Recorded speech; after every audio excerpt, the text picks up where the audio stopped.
everybody to Dreamhack Atlanta 2025. We are back with some more Super Smash Bros. Ultimate this year. I know you guys missed us from last year. I am Kevin with a K, back in my hometown. Very happy to be casting back here. Joined with me is Steamed Clams. Yeah, it's me. My name is Steamed Clams. I'm very excited for this event today. You know, it's bringing a lot of talent right here. We got the D, we got Spickles, we got a lot of good players here in doubles, and it's always fun right here in Georgia. You know.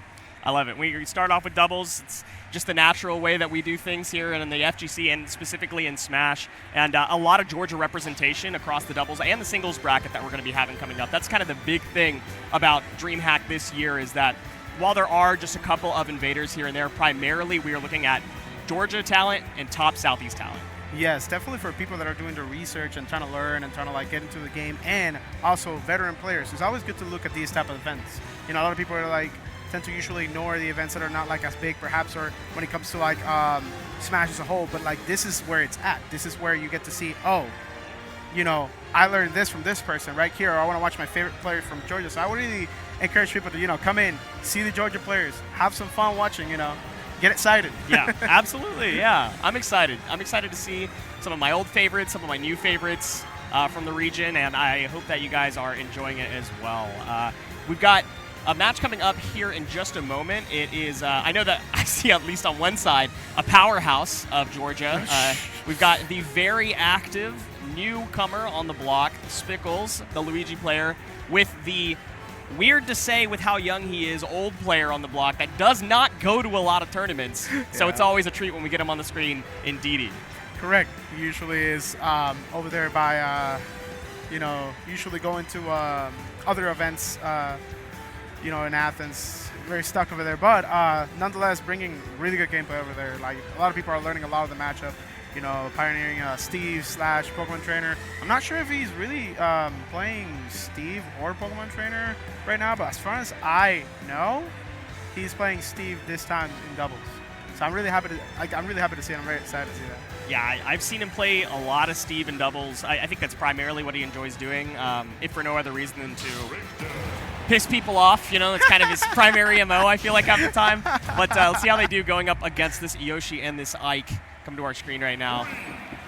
We've got, on the right side, Hala and Daniel D. Oh, I didn't even realize Hala's in. Is this that Hala? Is this a different Hala? I think it's a different Hala. Different Hala. Maybe different Hala. Too many Halas in the Georgia scene. Right.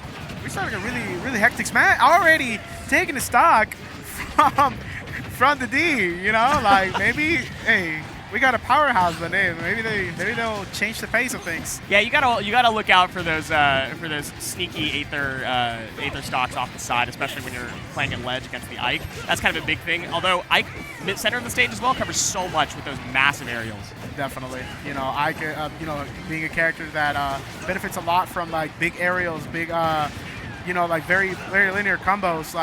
Doubles is a really great partner. It's very slept on.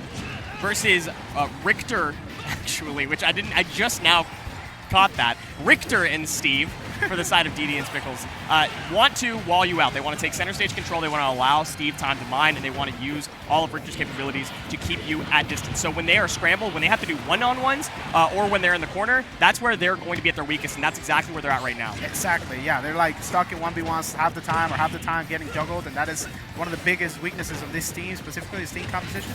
So hopefully, we get to see a lot of exploitation in that regard, from Hala and the Yoshi. Can't see that. Okay.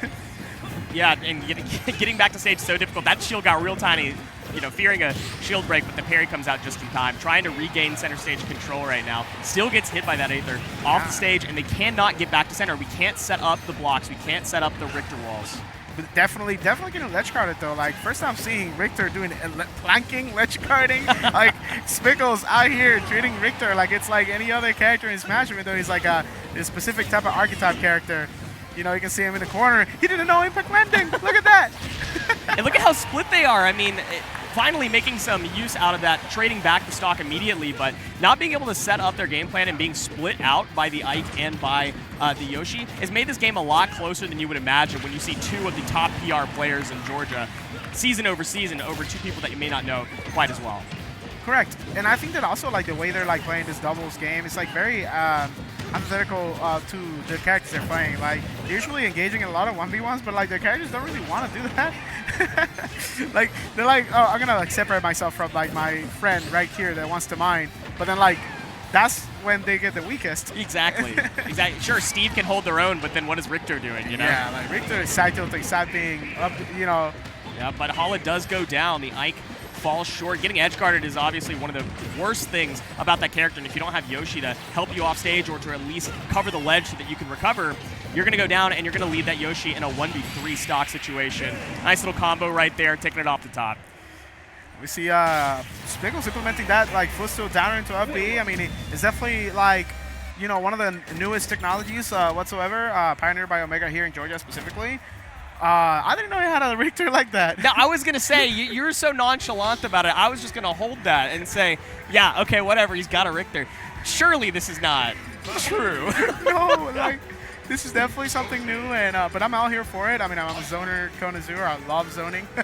I mean, so, when you're one of the top seeds of the tournament to win the doubles bracket, you can play in round one, you know? Yeah, round one definitely is something to test new things, you know. All right. Back to PS2. No changes in the lineup right now.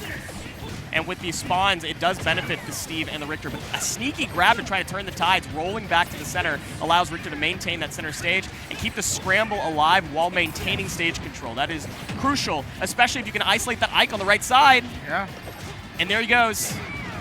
Not quite. They're playing how they're supposed to play. Yeah. Now they're playing exactly how they're supposed to play. It's like, okay, while you're gonna combo him real quick, I'm gonna keep the other guy away. You know, like do your thing, right? DD's so desperately trying to help his teammate. Actually, successfully does so. Ike on the back foot right now, giving it up to help out Spickles and get Richter a little bit more time, and then they swap, right? As soon as Steve gets the stage positioning, then you swap, let Richter do all the damage while Steve mines the resources, and it led to a stock. Right, like, right. It really led to a stock. Like, you can see they're both getting ledge guard pretty well as a whole. Okay, good save. Good save for Mr. Yeah, DD and Spickles right there. DD going deep for that one. Yeah. Oh, yeah, backer. Okay, back in the center. Yoshi on the left side. Can't make anything happen. Reversed it, though. Turned right back around to catch an approaching Hala. Stock goes down. Traded right back, though, and only one stock in the favor of DD and Spickles right now. Not a fresh one, but not a stale one either. 57%. Definitely. So you can see like they're kind of like scrambling here and there. Like you don't see anything concrete yet. Like nothing like last like interaction. Like they're more concrete. But it's definitely on their favor anyways because like, you know, as we know, Steve is really good at one hits. Steve is really good at comboing people, but he's also really strong one-hit moves like back air, forward air. So he's taking advantage of the fact that, well, I may not be implementing my general game plan, but I'm also hitting you really, really hard with this forwarder. So take this forwarder real quick. Reminiscent of Steve in singles, let's be real. I mean, right. It's not about the fact that Steve is strong. It's about the fact that Steve has a million strong tools, and that is one of them. That's all of them, really. I mean, if we're gonna keep it a buck, that is a huge win condition. The parry is just disrespectful at this point. Okay, it's 5 stocks to 1. Just let them go in peace.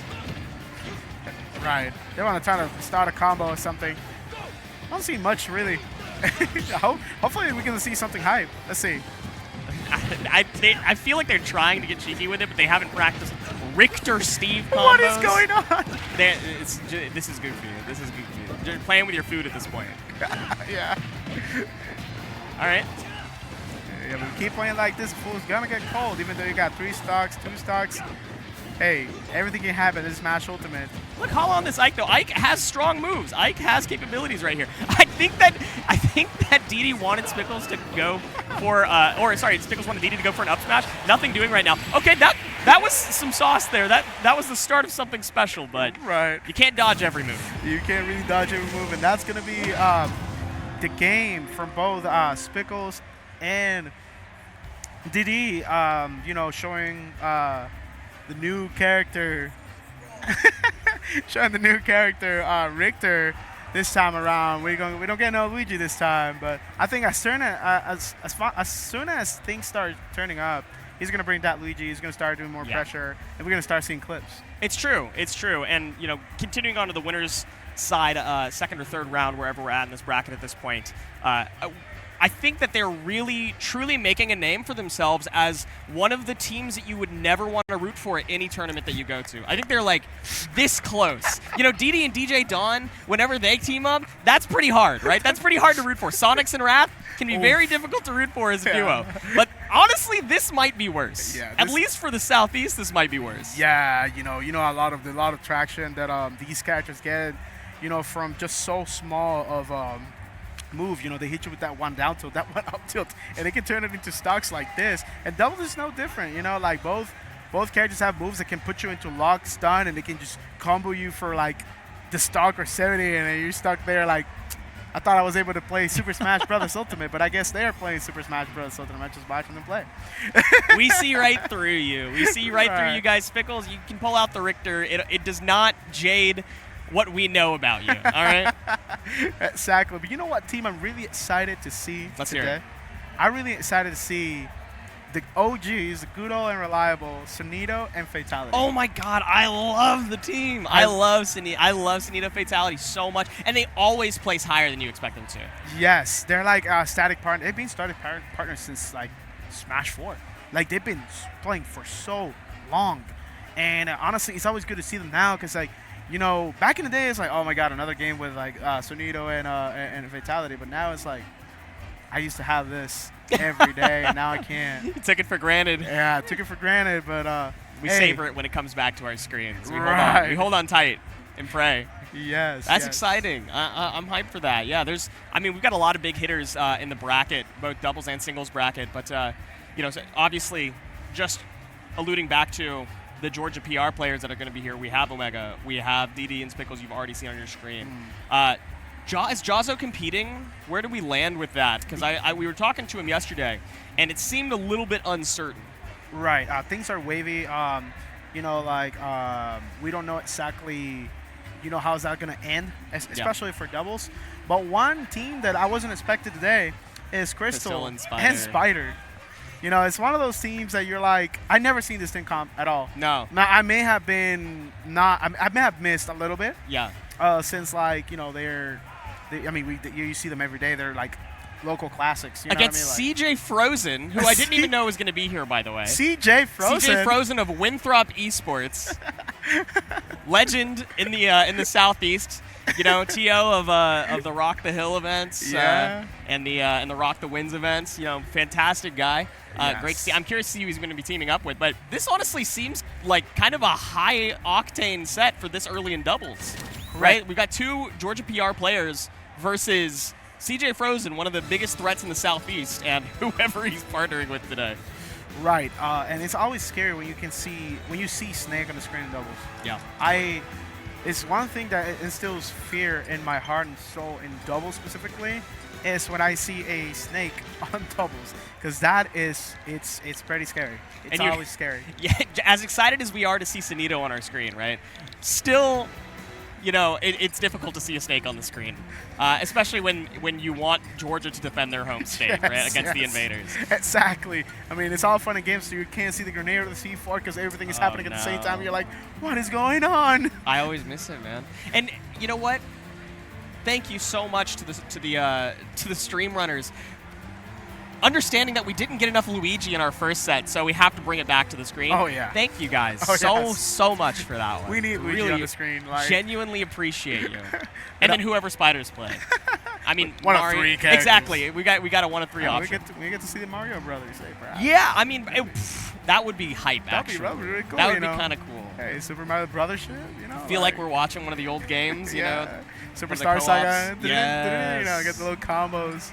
That would be hot. Good, excellent. That would be super hot. Alrighty. And we're waiting for the other player to get to the stage. They ran to the bathroom really quickly. Understandable, you know. We've got a beautiful event here. There's so much to do. There's barely any time to actually find yourself going to the bathroom without missing something else that's happening. The venue is huge. There's massive tournaments happening at every corner that you look. We've got vendors here. We've got side events. We've got new indie games. I mean, there's just so much to love at Dreamhack every year. Yes. You know, one thing that surprised me the most is something I've never seen before. A castle inside of the convention center. Oh my God! I What haven't is even going seen on? that yet. Where is that? It's like down there, all the way to the right. They got. Oh my God! I believe it's Clash Royale. Oh no, Clash of Clans. I believe. Oh, that would make sense I saw the thematically. castle, I was like, this is gold. That's incredible. Yeah, it's like the first time I've ever seen something like that pulled up here in Dreamhack. They actually outdid themselves very well when it comes to the presentation and the staging and stuff like that. They did a really good job. Never seen that in my life. Yeah, that's And wild. I've been coming to Dreamhack for a long time, but never seen it. I'm really happy about that. Not gonna lie. That's wild. That's wild. Yeah. Also, by the way, we did just get our next player up to the stage. You'll see soon. But I don't know why I didn't expect to see Anarchy teaming with CJ Frozen. Of course, Anarchy's here. We saw that in the seeding of the bracket, and it does make sense, of course, to go back to the Carolinas, or I guess currently to the Carolinas, even though he's Canadian, right?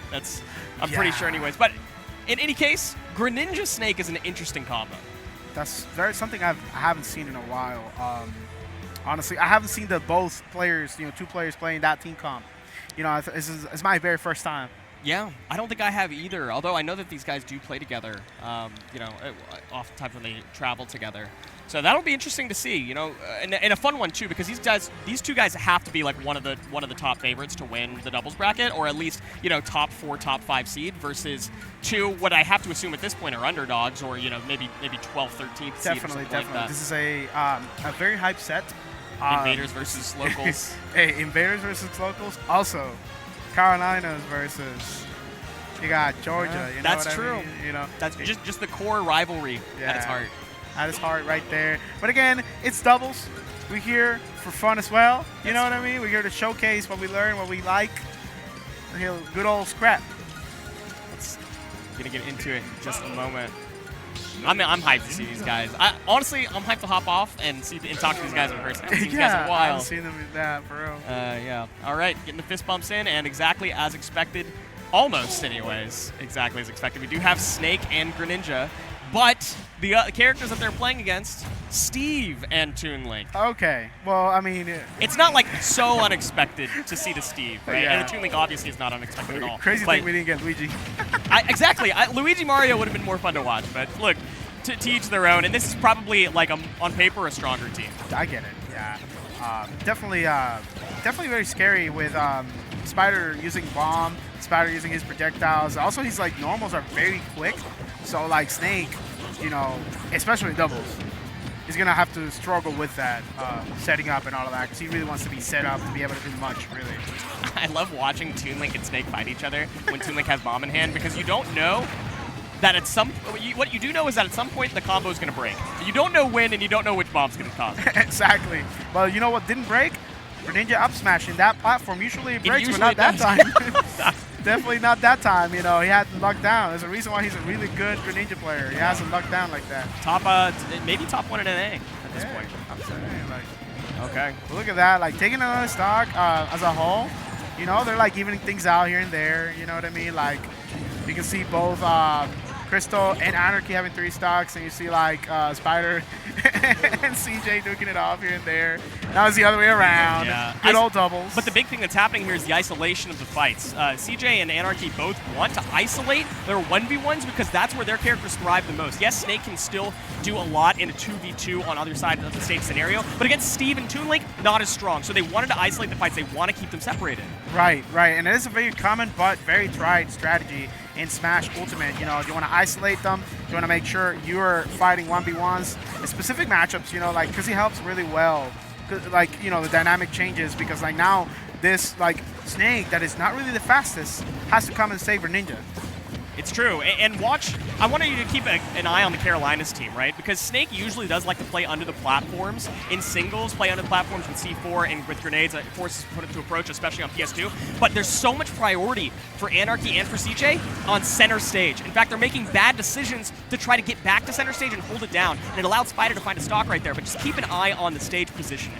Correct. They're really trying to make sure they're getting to the middle stage, and they're getting really harshly punished for it. These are both characters that strive in horizontal warfare. You see Toon Link really strong on horizontal, getting great kill confirms here and there.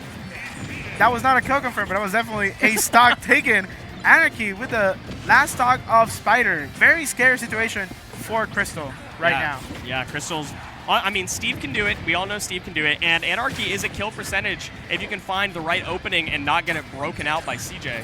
But you're just racking up damage on yourself at this point. You can't find footing on the stage. You don't have enough resources. But you find the anvil. With your last iron, the anvil comes out. And now it is a doable 1v1. It's a definitely doable 1v1 and definitely two players that are really, really good.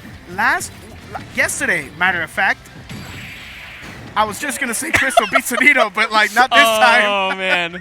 Foreshadowing, but unfortunately not. Did not want to jinx it, you know? Like I was in the middle of it, I was like, no. I like that you waited. That was the right choice. That was the right choice. Oh, man. All right. That is 1 up for the Carolina boys. Yes, they are the favorites to win this one, but that was close. That was not a blowout by any means. And the game plan in general from the Carolina boys, I think, was starting to get exploited towards the end. You could see Spider getting back to center, trying to hold center, holding shield and dashing back and forth instead of playing aerially in the way that he usually does. A lot has been read out, and I'm curious to see if the adaptation comes through. Right. I think that that is his usual game plan is like usually be in the air, you know, throw projectiles here and there, have bomb. But this is doubles. This is a whole different game. It's not singles. So it's like that's why they really want to isolate them so that he can then enact his game plan and start doing his usual. But this is, again, two players that are really good enough to understand these things and two characters that are really hard to separate each other. You know, Greninja's really quick, and then you got Snake with all kinds of tools, you know, utility belt. Exactly. It's essentially a turret in and of itself holding down one position with explosives all around. You have to break that, break through the explosives, then break through the Snake. You see, that's cute. We see Crystal very anxious trying to get the stop with that forward smash. Doesn't quite really get it. No, nothing doing, but finally stage positioning is actually in favor of Spider. Spider fighting both players. Yeah, I was going to say Spider and Crystal, but Crystal is using the opportunity instead of like fighting, taking advantage state, to just hang out on the left side. Not even minding, by the way, just kind of waiting. Yeah, that's one of the good things about doubles. You got to trust your partner, you know, when he can hold it That's down. not the same. Let's not pretend it was him trusting his partner, all right? We know this guy. That's true, yeah. Oh, that was nice. That was a nice shadow sneak to catch a falling, so high up in the air, too. Beautiful. Correct, yeah. That's very, very good for Anarchy's end, like recognizing, you know, that doubles common trait of situational awareness. You know, like most of it is like, it's very hard for a lot of players because it's a hard thing to develop as a whole. But the more situational awareness you get, the more opportunities you find to get stocks, get kills, you know, stuff like that. Back to the left side of the stage here, we saw CJ just trying to buy time for Anarchy to secure the stock on Spider. Nothing doing, though, forced out to the other side, and the 1v1s got broken up just a little bit. Spider finds a cute opening with the bomb into the up air, takes the stock, and they are all evened up. Right, at the exception of the fact that Toon Link now is getting mid-trapped, and he received hefty damage from that C4. Yeah. You know, very excited to see you know, how like the positioning is going to change for CJ here after, you know, like dropping the ledge trap in that scenario. Okay. Back to the 1v1s. And you can see instantly CJ runs over to Spider to try to break it up, but was a little bit too late to the draw. Spider finds the confirm onto Anarchy. Yes, he finds the stock with the forwarder. He's been doing a lot of that very lately. He's just like, you know what, I'm gonna be belligerent. If you're not gonna stop me, I'm not gonna stop until you make me stop. And so that's sometimes you gotta do that. You're gonna go run up forward air. You know, especially in doubles, you know, it's harder to see because you're focusing your partner. You know, partner's getting comboed. Hey, take this forwarder. Oh my god, not going to steal the stock? Okay, finally steals the stock. A lot of percentage being racked up on CJ, but it was a surprisingly early stock going down for Anarchy, having lost all 3 lives, had to pick one up from CJ, and this is looking now advantageous for the first time this set in favor of Spider and Crystal. Again, 2 underdogs not to be underestimated, even though, you know, like, they're not seeded, like, asked to be the favorites to win. They're definitely a force to be reckoned with. You know, you can see it here. Too close for comfort. Now, they're really in disadvantage. Oh, man. Lost the ledge trap, rolled to the corner, and died for it. Now, even though you had that stock advantage, and even though you've got a fresh one on Crystal, you've got to take out 2 players. I mean, again, Steve can do it. One anvil will kill either one of these guys. That's correct. You know, like, they have to lock in. I mean, they locked in last, like, couple of seconds ago, but that's how the cookie crumbles and have these games. You know, like, you know, suddenly you're winning, but then suddenly you're not winning, you know? Here's the thing about Steve, though. Steve can only kill you if he combos you or hits you with a stray minecart or an anvil. At the moment, he's fishing for anvils and minecarts, and you can see that CJ and Anarchy are not playing to the side, not playing directly underneath, waiting for an opportunity, because if somebody starts to get comboed by like an up tilt or something like that, you have your teammate to break it out. So the only way that Crystal's going to feasibly be able to get a stock is through a stray hit. Correct. Dash attack being one of the best options to be able to get, like, you know, like kills and whatnot. Even though he didn't really get it right there, it's one of those moves that you want to like save for the end, because like it definitely can get you the stocks that you need. They're definitely playing reactive, waiting for that minecart as a whole. Like that's literally what they're really doing. Which is what they should, you know. Survive. What do you do there? Nikita, yeah, nothing doing. No way you can break through Nikita with the Elytra, and that is going to be a 2-0. A close one, but a 2-0 nonetheless. It was a close 2-0, right? And Anarchy, yeah. Yeah, close. I know we say it, but come on. Yeah, no, it's true, it's true. It was like too close for comfort. Anybody could have really gotten those games. I mean, they were winning seconds ago. Yeah. Exactly. It was so quick. Yep. They were winning. They had more stocks taken than they had taken off of themselves. They were in a 2v1 for a tenth of a second, and at any point before that moment, if CJ, again, hovering at this 130, 150% mark, if at any point Spider hits a loose forward air, if at any point Crystal finds like a loose back air, that guy is gone, and Anarchy's stock being lost means the loss of the game instantly, right? Because it's 2v1, fresh stocks, and CJ doesn't have an extra one. But because CJ maintained that second stock for as long as he did, it allowed Anarchy to steal it, it allowed more pressure in a 2v2 situation, and it allowed for the turn of the tides just by the simple nature of CJ not dying. Right. And a good decision making and awareness from both players. You know, like, congratulations, of course, of their win.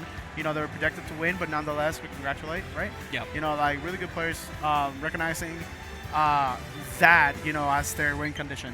Yeah. So that was that was beautiful to watch. Hadn't seen a Greninja and a Snake team up, you know, at least in front of me on commentary before. So having seen that and kind of understanding what their game plan is, it's really straightforward, and you can probably translate that to a lot of different team comps. Hold center stage and force 1v1s in opposing corners if available, and if not, hold center stage and force your opponent out. Right. Like, I mean, Steve should be winning those 1v1s pretty heftily, since, you know, his like normals are really, really strong, and now you don't have half the stage, because then you have to deal with the other 1v1. So it's like definitely something that like is scary, you know, when you fight off Steve. But now I think that we got like next 2 players. This is exciting. This is honestly. This is exciting. Speaking of TOs. Yeah. Speaking of people that have been supporting the Southeast with their tournaments for a long time, we've got Honestly coming to our screen. The TO of the Keep It Real series, Nest player, excellent person in general, graphic designer, does a lot of the PR graphics for the Southeast for all the different states. I'm excited that we get to see him, because he's also a person that doesn't go and compete very often. No, yeah, he that boat sailed long time ago, but he enjoys doubles a lot. I've known him for a long time, and one thing stayed true for all the games that he's played in Smash related is he loves doubles. He's like, that's his thing. Like, I remember he used to be like all into doubles every time. We're going to his house, have some fun, play some doubles. Like, he was that machine. Yeah. We got also Whaley and Sub-Zero. Now you'll say, tell me about them. Yes, Whaley making waves, beating Dusk consistently. PR player, by the way. Okay. Yeah, I believe he beat Dusk. I believe, you know, like, also Spickles doesn't have really the best time playing against him due to the character he plays, aka Sephiroth, which might be the first time I'm also seeing Sephiroth in doubles, because that character is really hard to maneuver in doubles. You got big normals you can hit your friends with. You got, like, you know, huge down tilts you can hit. You know, you can hit a lot of the teammates that you got. You might accidentally, you know, hit them with wing. There's no world where you're using any of the flare moves, right? Yeah, it's like really hard. Yeah. So I want to see how he pilots this in a way that is cohesive. Definitely, I'll say definitely Honestly favorite to win here. based on what I've seen before, Jonathan is really He's a strong. monster. And Ness is strong in doubles too. Yes. Paired up with Ike, a character that can sweeping normals on stage, what I expect to see is Jonathan focusing on getting his opponents off stage when possible and saving his teammate when needed, and otherwise allowing Nico to hold center stage positioning and swing with the big normals to set up things like follow-up combos. Ness can follow up on stray hits like nobody's business. Exactly, but the one thing that they want to really prevent right here is the 1v1 between Whaley versus Jonathan. Yeah. Because an edge guard and it's gone, and it's so easy for Sephiroth to get a simple edge guard on Ness, you know, because every single option Ness has off stage to recover in stage is covered by down tilt, down air, and down B. But you also don't want to leave a 1v1 versus Sub-Zero, right? That's not a much better position for Ike to be in. So correct. It really is going to be honestly like fishing for edge guards where possible, but otherwise playing with the teammate. Like, look at this edge guard scenario. What is going to happen? Okay, he doesn't really capitalize much on it, but he now knows that things like this is going to happen. Okay, got the forward tilt. Strong kill confirmed. Starting at an advantage for Nico and Jonathan. Nico have been a player that I really haven't interacted with for a long, at all actually. Oh, okay. We found the cute forward air. Yeah. The fair one into the drag down up smash, a classic. Okay. And they got the stock already. There it is. And then it's still action on the left side of the screen as well. Sub-Zero living for a little bit longer. And then they're teaming up again. They got back together. And the second they split up, gone. Right. Okay. Yeah, center stage. Fully Because holding center stage. letting it rip, the ether, you know, hitting Casper. Unfortunately, not on the marker. Has a flare on, and he's racking out percent. Oh, no. Come on. You can't hit him with the PK Rocket. Avoiding the PK Thunder on the edge guard, but landing in the wrong spot for the other side of that sandwich. Definitely something unfortunate to see from the other end. You know, Okay. Aether kill? Yeah. Go for the suicide. Yeah. Hey. Now you're forcing a stock take. Yeah. And you still have 3 stocks and a fresh one for yourself. Correct. Now, this is very scary as a whole. Sephiroth being a character is very light. Oh, my God. Sephiroth being a character is very light. You know, very scary to approach against, right? Because he hits hard. The reason I say this is very doable is because of the fact that he has big normals, and he can hit hard and take early stocks because of wing. Yeah, and with that mobility, you do set up a lot of frame trap situations like this one. Oh, narrowly avoids it, but still gets hit on the down turn. Jonathan living for a little bit longer, stalling off stage. Ness is so floaty, you have so much time. But do you want to leave that time for your teammate to have to fight a 1v2? Exactly. I guess so. Apparently he's doing fine in the 1v2. Hey, Sub-Zero said, hey, I don't need that. Yeah. I'm on my own. All right, that should be it. Yeah, Nico not struggling at all in the 1v2. Yeah. Said, Jonathan, you do your thing on the right side of the stage. I'm fine. I got big normals, and they're not hitting me. They're not touching me. Yeah, I mean, I guess, you know, with this team composition, it's pretty similar in both ways, where, like, you get, like, one rush time character and one rush time character, and then you get, like, one sword character, big sword character. You know, you tend to see a lot of similar scenarios where, like, okay, I think I can hold my own. I think I can hold it down, get pretty early stocks, cover big spaces as a whole. Yeah. You know, more of the same, really, with these big sword characters as a whole. We're running it straight back. No changes on any side. Didn't expect to see it. I mean, what does Joker and Sephiroth as a team comp do to deal with this type of pressure? I mean, I believe that definitely one of the best things they can ever do is make sure to keep Jonathan distracted, because Ike is not that big of a problem against Sephiroth or Joker as a whole, because they both have, like, moves that can counter his recovery completely. Like, down B for both characters just doesn't let him do anything, really. Right, and if you put Jonathan in disadvantage, it doesn't matter if you kill him or... Okay, that was a little bit too deep. But it doesn't matter if you kill him or not, right? If you get Jonathan off stage, the floatiness and the slow recovery of Ness means that you're going to have tons of time to team up on Nico in the aftermath. Now, that was a lot of action that just happened, and Jonathan losing his stock first might just be the win condition that you were alluding to. Exactly. Like, one of the things that has been, like, a forever problem against usual team comps for Jonathan is that you kind of remove Jonathan from the equation in most of his team comps. It's like he kind of falls down a lot because he's a really, really good player, and he's very essential in most of his team comps. And we're seeing it right now. Pretty evenish, not gonna lie. Pretty evenish, but still very scary. You know, you see him recovering. They're both recovering now. They got to get out that ledge. I can tell right now one of the biggest things too against like that works against them as a whole against Whaley is that even though they're in advantage trying to like get ledge traps and whatnot, now Sephiroth cannot just swing. He has to space himself so far away from that ledge trap and let Joker do its thing, really. And that's kind of the struggle, I think, with Sephiroth in doubles in general and why you don't see that character played in doubles that often. Okay, trying to bait out the PSI magnet to be able to punish it, but nothing doing, honestly, just holding shield. Unfortunately, though, getting back to stage and recovering for yourself, you left your teammate out to dry. Nico goes down to stock. They're trying to connect, trying to get it with that Mickey Rocket like last game, but unfortunately doesn't really get it, doesn't really quite get it.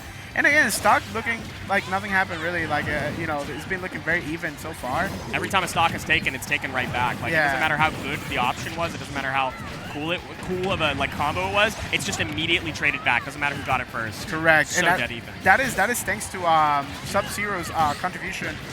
You know, he's focusing a lot in whiff punishing, being close to his partner because he knows that his partner, whenever he throws a move, Sephiroth, very slow. So, I mean, when you're playing the fastest character on the screen, that is kind of your onus, right? Is you need to be in the right place at the right time. But, I mean, we were just talking about how it was even. How are we down to 1 stock versus 3? That is the magic of, like, ignoring Jonasley for real. Like, you ignore Jonasley and it becomes a big problem. Because Jonasley is really good at this game. He really is really good in doubles specifically. Ness being a character that can get so much from, like, a single side B. Like, in doubles? Oh, my God. And now all they really have to do is get Whaley off stage, and the rest is history, right? That, yeah, you can go for like a tech chase or a tech read, but as long as Whaley's in center stage, he's going to be okay. There it is. Yeah. Okay, find a grab at the ledge. Unfortunately, like, it's one of the biggest weaknesses in this character in doubles, too. Like, he's light. Sephiroth is being light with those big normals and huge characters as a whole means that you got to be supremely careful. Every single move that he throws is like, man, I don't want to hit my partner. But then if I get hit, if I get you know, blown away by like a single breeze, I might just lose my stock. And that is kind of like the nature of Sephiroth. Definitely a specialist character. Not everybody can just get down and play doubles with that character. No. It's difficult, and even though I think Joker is like a pretty good teammate to have for Sephiroth, that Joker's a really good teammate in general. Great doubles character because of the speed, because of the gravity, just the general physics in general of that character. You can quickly follow up on stray hits. You can set up frame traps. You can go deep for edge guards. You can run from one side of the screen to the other to help your teammate if needed. You can run from one side of the screen to the other to edge guard an opponent that just got sent off stage. You have so much that you can do, but this is what people talk about with Joker in general: decision fatigue, right? There's a reason this character has fallen off at top level play, and it's because the amount of energy and the amount of mental fortitude it takes to make the right decision over and over and over and over, when somebody playing like a Kazuya or a Luigi just has to make the right decision once, twice, 3, 4 times. It means that you have to just be so on it the entire time, and that is doubly difficult in doubles. Right, and to go off of what you were saying right now, like, the fatigue is real. You know, usually the counterplay for that, you know, as time went on with Joker, the optimized Joker, is to dilute the game, make it slower, use the use of guns, make sure you abuse, you know, what's called buffering, the buffering mechanic in this game, you know, making sure you can zone better so that you can wait for that big brother and you can make just 3 decisions right and win. Unfortunately, that's not going to happen in doubles. No, I do like the phrasing of diluting of the game down, because that's kind of where 2025 meta has gone anyways, but it's just so difficult when your character is so reliant on setting up the right situations because you have so many good tools. So yes, you can dilute it, but like you said, I mean, it's already difficult to do in singles. In doubles, it's basically impossible. Correct. Like, in doubles, it's like, it's a whole different thing, you know. It's all about harmony. It's all about harmonizing, you know, like, harmonizing characters. Kind of reminds me of Smash 4 last game, you know. Smash 4 was a lot of that, like, you know, you can see more characters on the screen, like, for example, Jigglypuff. Yeah. One character that's very slept on. I personally think he's very good in doubles. Not a lot of people play him because it's very light. Again, he doesn't move good in the ground. Doesn't mean he can't get there. Villager is another one. Villager is a beast in doubles. I think Villager, Ganondorf, Roy is amazing. Roy, of course. Roy is kind of like Joker in that regard, where like he has like utility build because his speed is just amazing. Yep. He can get everywhere at the same time. He can help his partner. One thing he can really do well is help partners recover because his recovery is not the best. But even so, his up B, amazing to let people get back in the stage because it's like, hey, let me scoop you up. Yep. And he help them out trying to get their, like, unscathed basically onto the stage. And if you want a character that's like Joker that has all the same capabilities of why Joker theoretically could be strong in doubles, look at Luis, right? Louis Money plays Palutena, a character with fantastic physics, a character that does all the same things, has to make decisions at the right time, but you don't have a million tools in your tool belt to make the right decision. You just have to back air in the right place at the right time. You just have to look for nairs at the right place at the right time, and then edge guard or ledge trap whenever you're in the right place at the right time. Even Palutena's tool set, which is not nearly as massive as Joker's, diluted down to a more basic game plan. And it's stronger, of course. Those diluted options are just stronger than somebody like Joker. So it's difficult, again, just like we talked about. You can have all the tools that you want in the world, but how strong are the least amount of tools that you can utilize? Exactly, and it goes also like this character has this one thing that I like to like call. It was called. Palutena has like one of those nairs that play the game for you in that way, especially in doubles. That tied with Pit. Pit is kind of like in the same way. Like his nair is definitely very good, and in doubles, it's devastating. Getting hit by Palu nair in doubles is like, help me. Like you get hit by one nair, and your stock might be gone. Because then there might be a Steve with a diamond back air waiting for you for her to finish that one nair. Yeah. So she doesn't really have to worry about that kill power because that kill power is being replaced with a teammate. So her harmony, like the way she can harmonize with other characters is actually easier, than like most of the other characters. But we got right now, I'm very hyped for this. Yeah, speaking of characters that are strong with speed, we got Sonic, Snake. Sonic, and Captain Falcon. Sonic slash Snake, and Captain Falcon. And Captain Falcon, yeah. Although I think Sinito does prefer to play Sonic in this matchup. Could be. They alternate a lot. I like that composition. The other composition I really like a lot too is what's called Sinito and Andrew, aka Scat. Yep. Sonic Snake is terrifying. Yeah, it's super annoying to deal with. Yeah. Another character with great speed and utility can be all over the stage, can edge guard really effectively with, like we talked about, kind of a sentry that can set up at any part of the stage at any moment. Yeah. So you've got, your on the field men, Sonic running around the stage, taking all the battles, and then you've got your home base.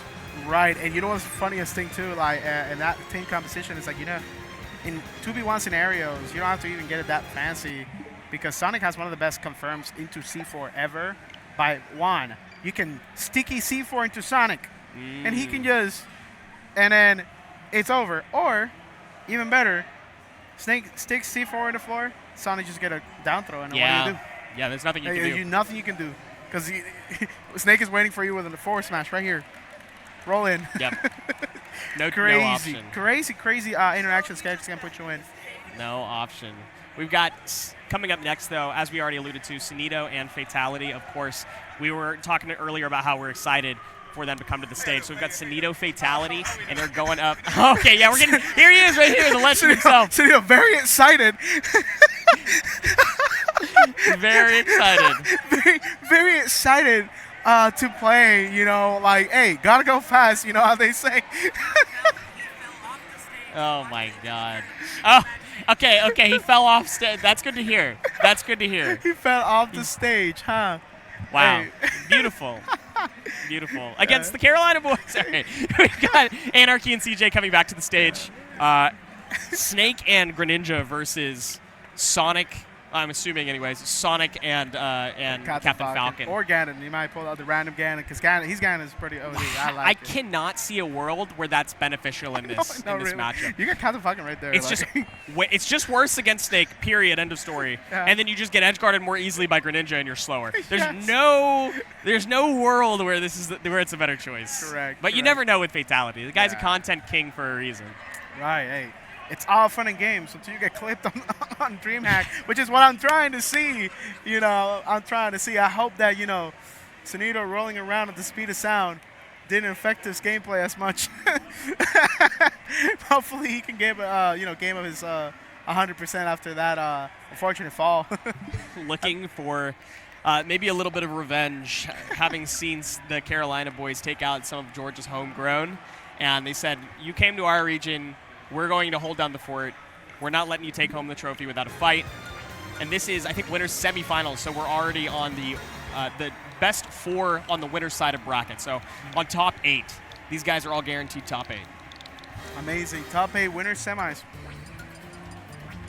And we're going to get into it just shortly. I'm excited to see Fatality back on the screen. I know that he's been competing a little bit more lately, but hasn't been traveling and like making a lot of sacrifices to make it out to as many events as possible all over the nation like he used to do. So whenever he comes to the screen, it still is a treat. It still feels like, we're getting a little bit of the old days. Definitely. I think he must be feeling himself, especially because it's like this is a celebration of video games as a whole, fighting games as a whole as well. Like you see all kinds of video games start here, and he, is a multifaceted person, gamer, I guess you could say. He doesn't just play, Smash Ultimate. He also plays Street Fighter, and he also has friends to see come here, have fun with outside of the Smash community, which is why I'm really happy to see him here. That's how he is truly and 100% enjoying himself on a personal standpoint, of course. Smash-wise, I know that he is reserving spots for bigger tournaments. So apparently he's like waiting to like go to bigger tournaments, make vlogs, make more content. Focus on his content creator career, which is what he honestly should do. Amazing route to pick once you're a top Smash representative of your character. Yeah. Yeah, and both of these guys have been playing the game for so long. I mean, obviously these guys are like the unks of the scene, right? They've been around for so long, and I think they're both like 29 or 30. Yes. So, my people, which I appreciate. But they've been around for so long. I don't know that there's another doubles team here that you could say that between the two of them, they have 2 decades of Smash experience. Right, and I'm excited to see how they put those 2 decades of experience into play. I don't know. I mean, like, what do you learn after like year 4, right? Like, what do the extra 16 years that you get actually bring you?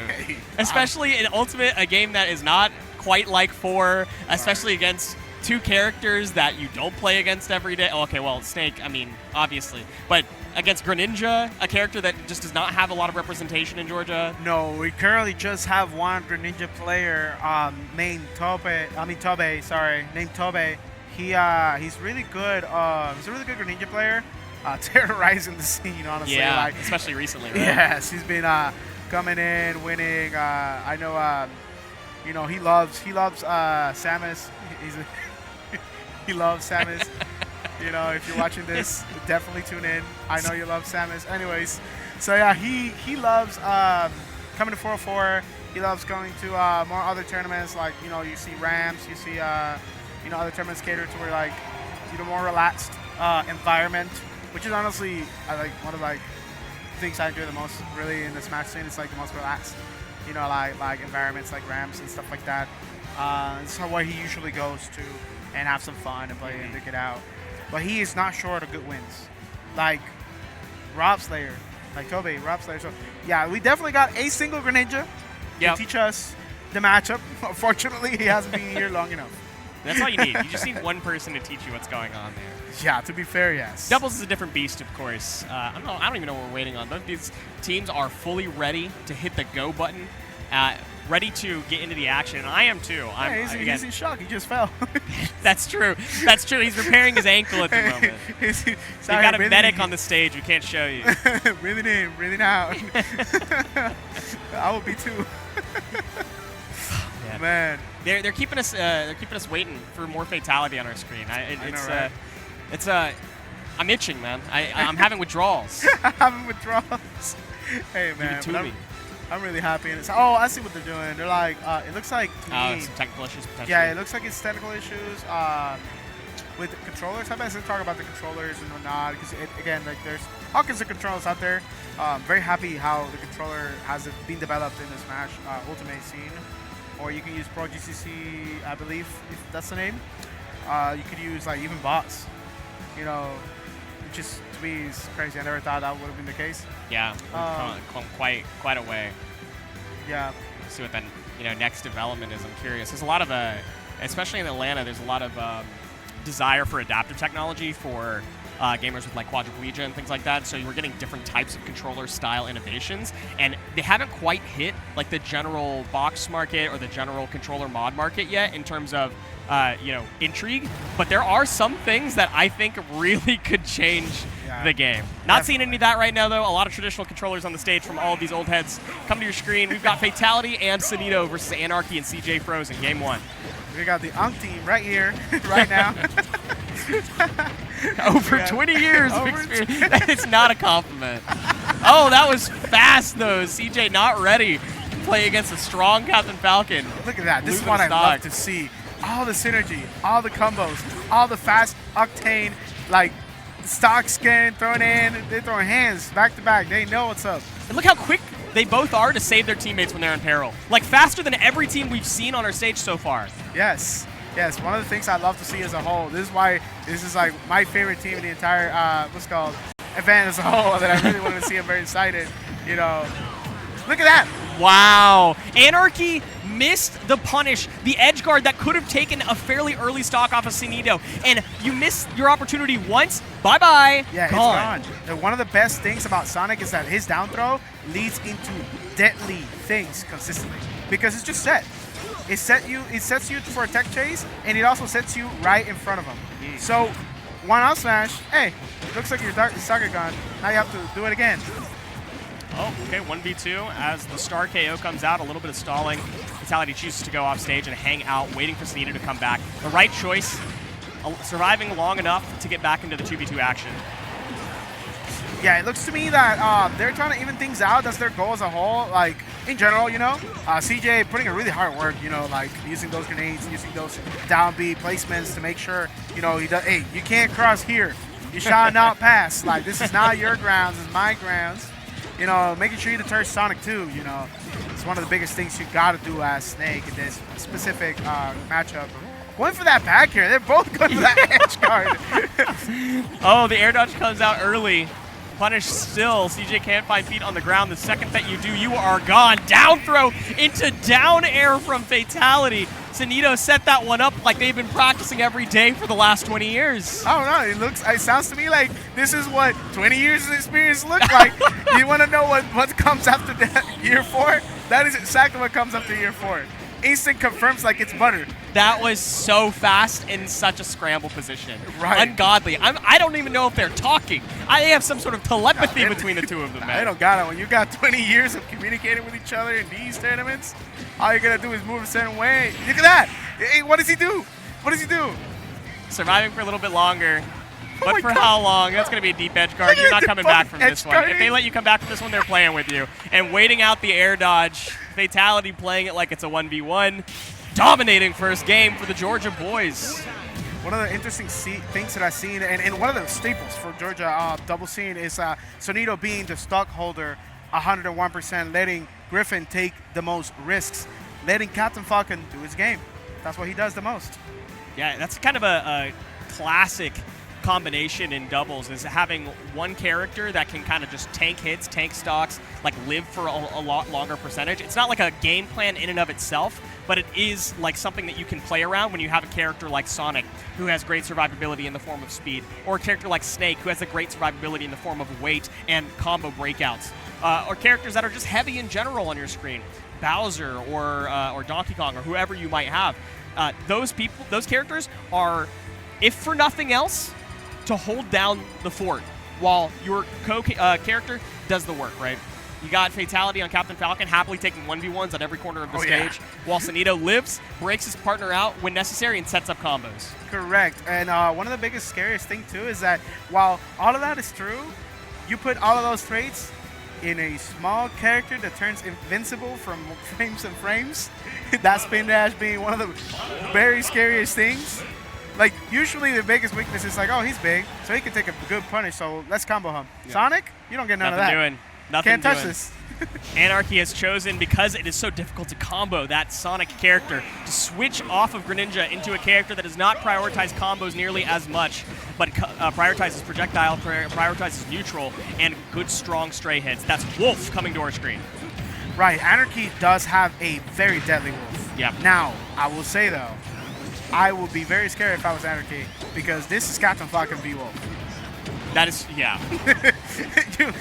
You're off stage 1, and yep, stuff like that will happen. Okay, misses the knee just a little bit. CJ DI's in. Fatality not ready for it.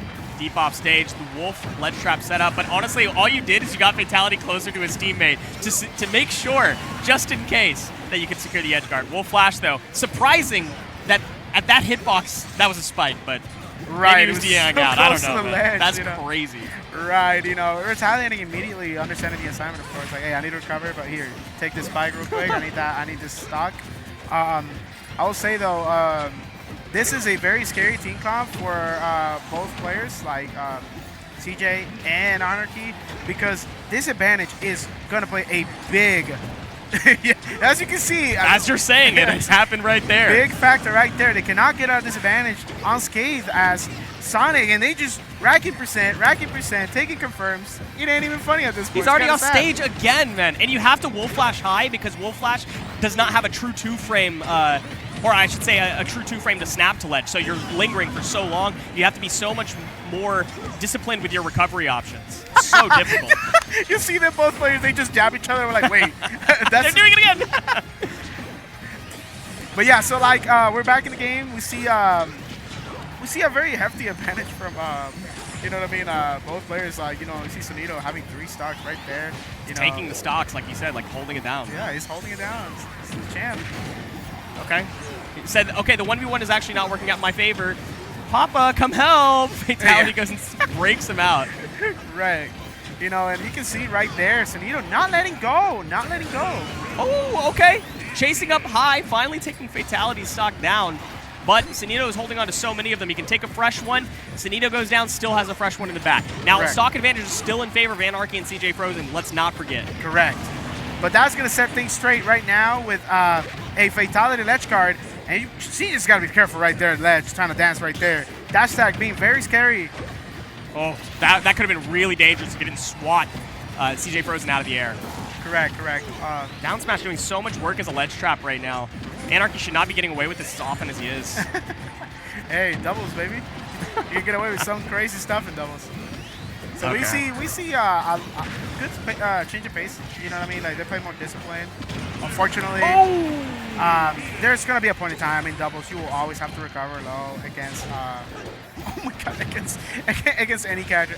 Snake, Like, that's tough. Yeah, you exactly. always have it your way, Especially when some of these moves like Falcon down tilt send at such a disgusting angle. Oh my god! Here's custom combo. Here's custom combat. Speaking of Fatality, coming off with a Nair edge guard to close that one out. Oh my god! Despite the the deficit, just like I said earlier, like disadvantage, you just get hit once and suddenly it's over. You're shot at winning. I believe this is a best of 5, right? We're in best of 5 territory right now. Best of 5 territory, baby. Going up 2-0. One more game away from continuing on to the winners finals of bracket. Sending the Invaders down to losers.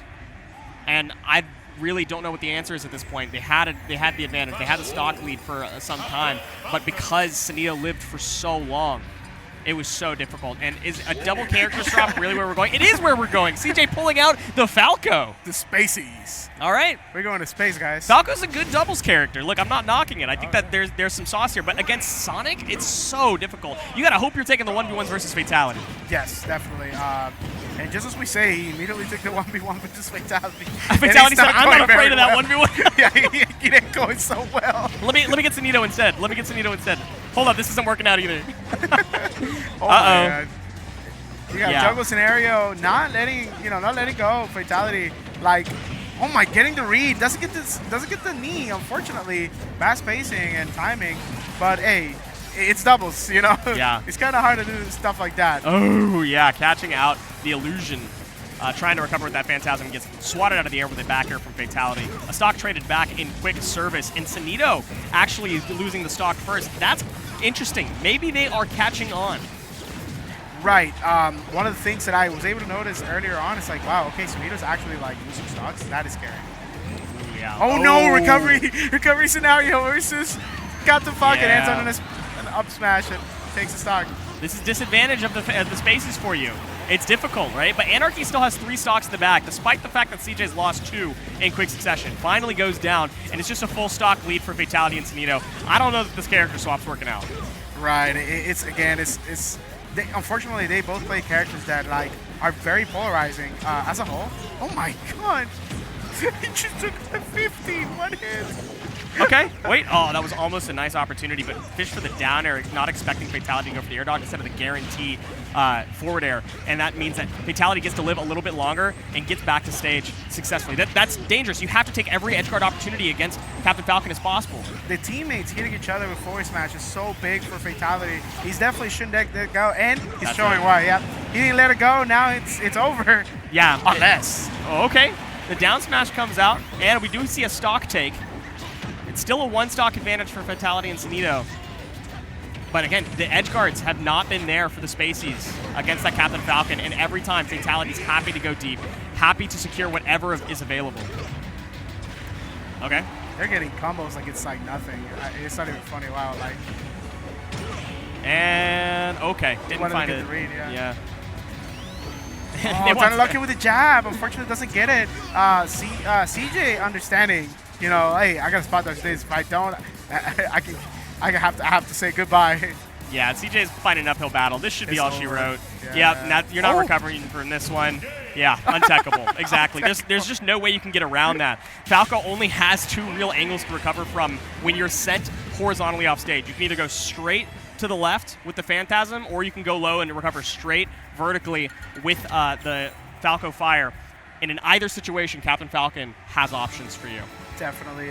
One of the biggest, scariest thing is having a recovery like Falcus or the Wolf against a Captain Falcon looking down on you saying, hey, you got 3 options. Yep. Maybe. Maybe. CJ, Frozen, and Anarchy getting sent to the loser side of bracket, defending the home turf. Fatality and Sunito holding down their home property as probably 2 of the only people in this venue that can afford to buy one. Right. Correct. Definitely more affordable I'm dunking on them like I'm not older than them. Like, congratulations. We're always happy to see Fatality and Sunito come through. But now we've got a banger of 2 teams that we've already seen come to the stage before. Jonasley and Nico versus Spickles and Didi. Are we going to see the Luigi? Why? Okay, if we didn't see Luigi before, what makes you think it's going to be better against Nessen doubles? Let me ask you that, right? I don't know, man. It might be hype. I think it's the right choice if it's... I mean, he's better with Luigi than Richter. End of story, bar none. Spickles is not a true co-main of anything. He's just a Luigi player. I think you go with your strongest character when you're playing against 2 people that live and breathe doubles, you know? Yes, especially Jonasley. You know, you can never give him leeway. You're giving him an inch, he will take the entire set. You know, you can't really let him, you know, like win like that. Like you can't sleep. Yeah. Not against Jonasley. Nope. Jonasley being an amazing player, tried player. You know, like his result speaks for himself in doubles. Like he's holding it down even after he stopped playing Smash. Yep. So, you see the real corner right there. The OG real players. Getting into game 1, we did hear the Luigi. We are seeing the Luigi, and we've got the mains coming to the screen for all of these guys. Alrighty, so game 1 is going to be Luigi. Oh my god, immediate grab. Oh, he's getting comboed hard. Oh my god. Spickles is, just mining, man. You know the thing that I love about Spickles is that his awareness on close quarter scenarios is uncanny. It's so scary, and I play him on a daily basis, and it really is one of the scariest things about him. Best traits as a whole. A lot of Luigi players really hone in on that, right? Chicago has Angelo doing the same exact thing. So terrifying, finds like up tilts out of nowhere when you're in the least expected place to get comboed out of it. And not only does he find the up tilts, same as Spickles here, he finds the combos out of the up tilts. Like he's expecting it to hit. It's incredible.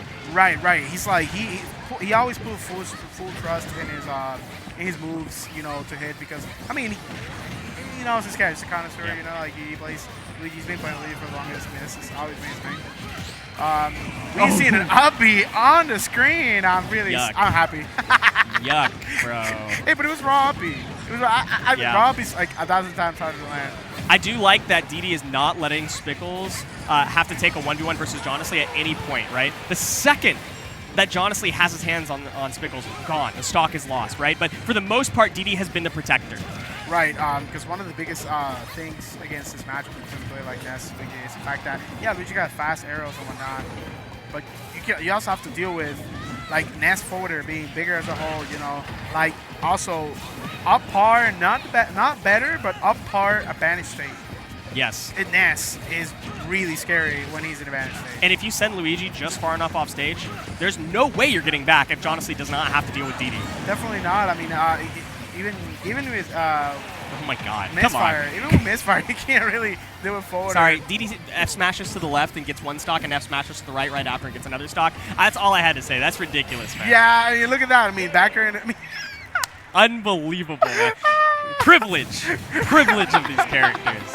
Hey, that's your top seed right there. I mean, showing why they're top seed to begin with. I mean, ungodly, man. Ungodly. You know things going downhill when the first interaction you got with your partner is the fact that he's getting grabbed by Luigi, and you trying to protect him gets you 50% comboed immediately after. Unbelievable. I get that that's the strength of these characters, but come on, man. That's terrible. Okay, unfortunate. It is very difficult for Ike to deal with both of these characters, right? Ike is not super strong against either one of these guys. You have a theoretical strength at a 1v1 versus Luigi, but you don't have the space to set up all the spacing that would make that an advantageous position for you. So you're just stuck getting comboed, getting shield pressured, and, I mean, like this, right? You don't have time to set feet on the ground and get your slow moves out. Right, and Ness is also not the best character when it comes to wave punishing because of his big aerials. He's better at fighting up close and doing the combo. Exactly, getting you off stage and looking for an edge guard. Like I think that both the character composition should always be like, okay, leave Ness in the front, have Ike in the back covering roll, covering and hard punishing those moves because the character focuses really hard and hard punishing stuff as a whole. Oh my God, that backer putting Ike in a very bad spot, but he's able to recover. Surviving and thriving, getting a combo right afterwards. Pressuring DD in the corner right now. Spickles just holding his shield. Grabbing your teammate means that you can throw him away as fast as you want, but you've still got end lag yourself. Did take out Nico for a stock, and Jonasley was unable to find the edge guard, just as I was saying that Ness is going to make it all she wrote when Luigi's off stage. Spickles finds a way. Yeah. Not for long, though. Exactly. Spickles always finds some ways to recover, which is what makes him a really, really good player as a whole. He doesn't only know the zero to death stuff, he's also a really tried player. Knocking out Jonasley off the stage, unfortunately not able to recover. But it's what you were talking about. Just as good of an advantage state as Ness has. You lose your stock to an edge guard, you steal Ness's stock with an edge guard. Same situation. Exactly, yeah. Like, you're never really winning in the, close guard scenario. The only, advantage you really have is, your big aerials. Well, this is a full stock up for DD and Spickles. DD being the stock tanker at the moment with 3, playing very slow on the ledge right now. Understanding that he's drawn some of the attention from Jonasley and he can spend time, waste time while Spickles gets the 1v1. And what an absolutely disgusting and unfortunate angle. There's no way that's planned, but knowing DD, he labbed that lineup, man. There's no way. Oh, and in the Aether, taking Luigi stock immediately, making this game slightly more bearable as a whole. Very close. Yeah, you always gotta look out for that on the ledge. As tried and true of a method as it is, and as long as it has been around, it's still just as potent as day one. Actually, that's not true. It did get nerfed, but it's still mostly as potent as day one. Well, I mean, he's up B10 because he got buffed. That's true. That's true. So it only got better. Unfortunately, what did not get better is his recovery. Ike's recovery is one of his biggest weaknesses, and it's one of the weaknesses of this team composition as a whole. We see the clip. Can we see the clip? It's just a Luigi combo. Luigi combos. That's going to be it. Yeah. Man. DD's standing off on the side like, pass it to me, pass it to me. Spickles like a middle school basketball player, ball hogging. Yeah. Unbelievable, man. And Johnson waving hi, saying hi to us right there and there. I thought he was going to be playing doubles. I don't know if he really is. But hey, I was good seeing Jazzo. Jazzo out here, Making an appearance. Making an appearance, yeah. Strong Georgia player as well. Getting back into it. Game 3, DD and Spickles trying to make it a swift one. 3-0 on the come up. We're choosing small battlefield. Okay, they're getting strong. You're getting strong up to combos by what's his name? DD. Yeah. Doing like starting with a really good hefty 50% combo. Like, hey, really good as a whole. Yeah, we'll get the full screen of the gameplay put on for you guys in just a moment. But trust, there is comboing, and it's not looking any different than the first couple of games. DD's still taking very little damage, and Nico and Jonathan on the back foot. Oh my God! Oh my No, God! double? DD! Double trouble, man. DD's so good at this game. You saw how situationally aware he was of the like. He understood. Okay, he's gonna get up at right here to make sure he's safe. So he plays the block so that he gets sent downwards. Couldn't tech, and then immediately takes down a Slee stock. Oh my God. This is looking bad for Jonathan right now. You know, the D making sure they don't get back. You know what? Oh my God. Okay. But trading the stock back, honestly, production is keeping the screen small for you guys, so you don't have to see what kind of destruction DD and Spickles are laying down in Game 3. Unbelievable, man. He puts a block, prevents Jonathan from recovering. Kind of doing the same thing. He's trying to do the same thing tonight. Yeah. He's trying to end this game quick. And he understands probably, hey, this is not on the big screen. So, but now we're here. Now he sees. Now it's time to showcase what we've got as the last stock. We've been in this game for a minute and a half. The last stock.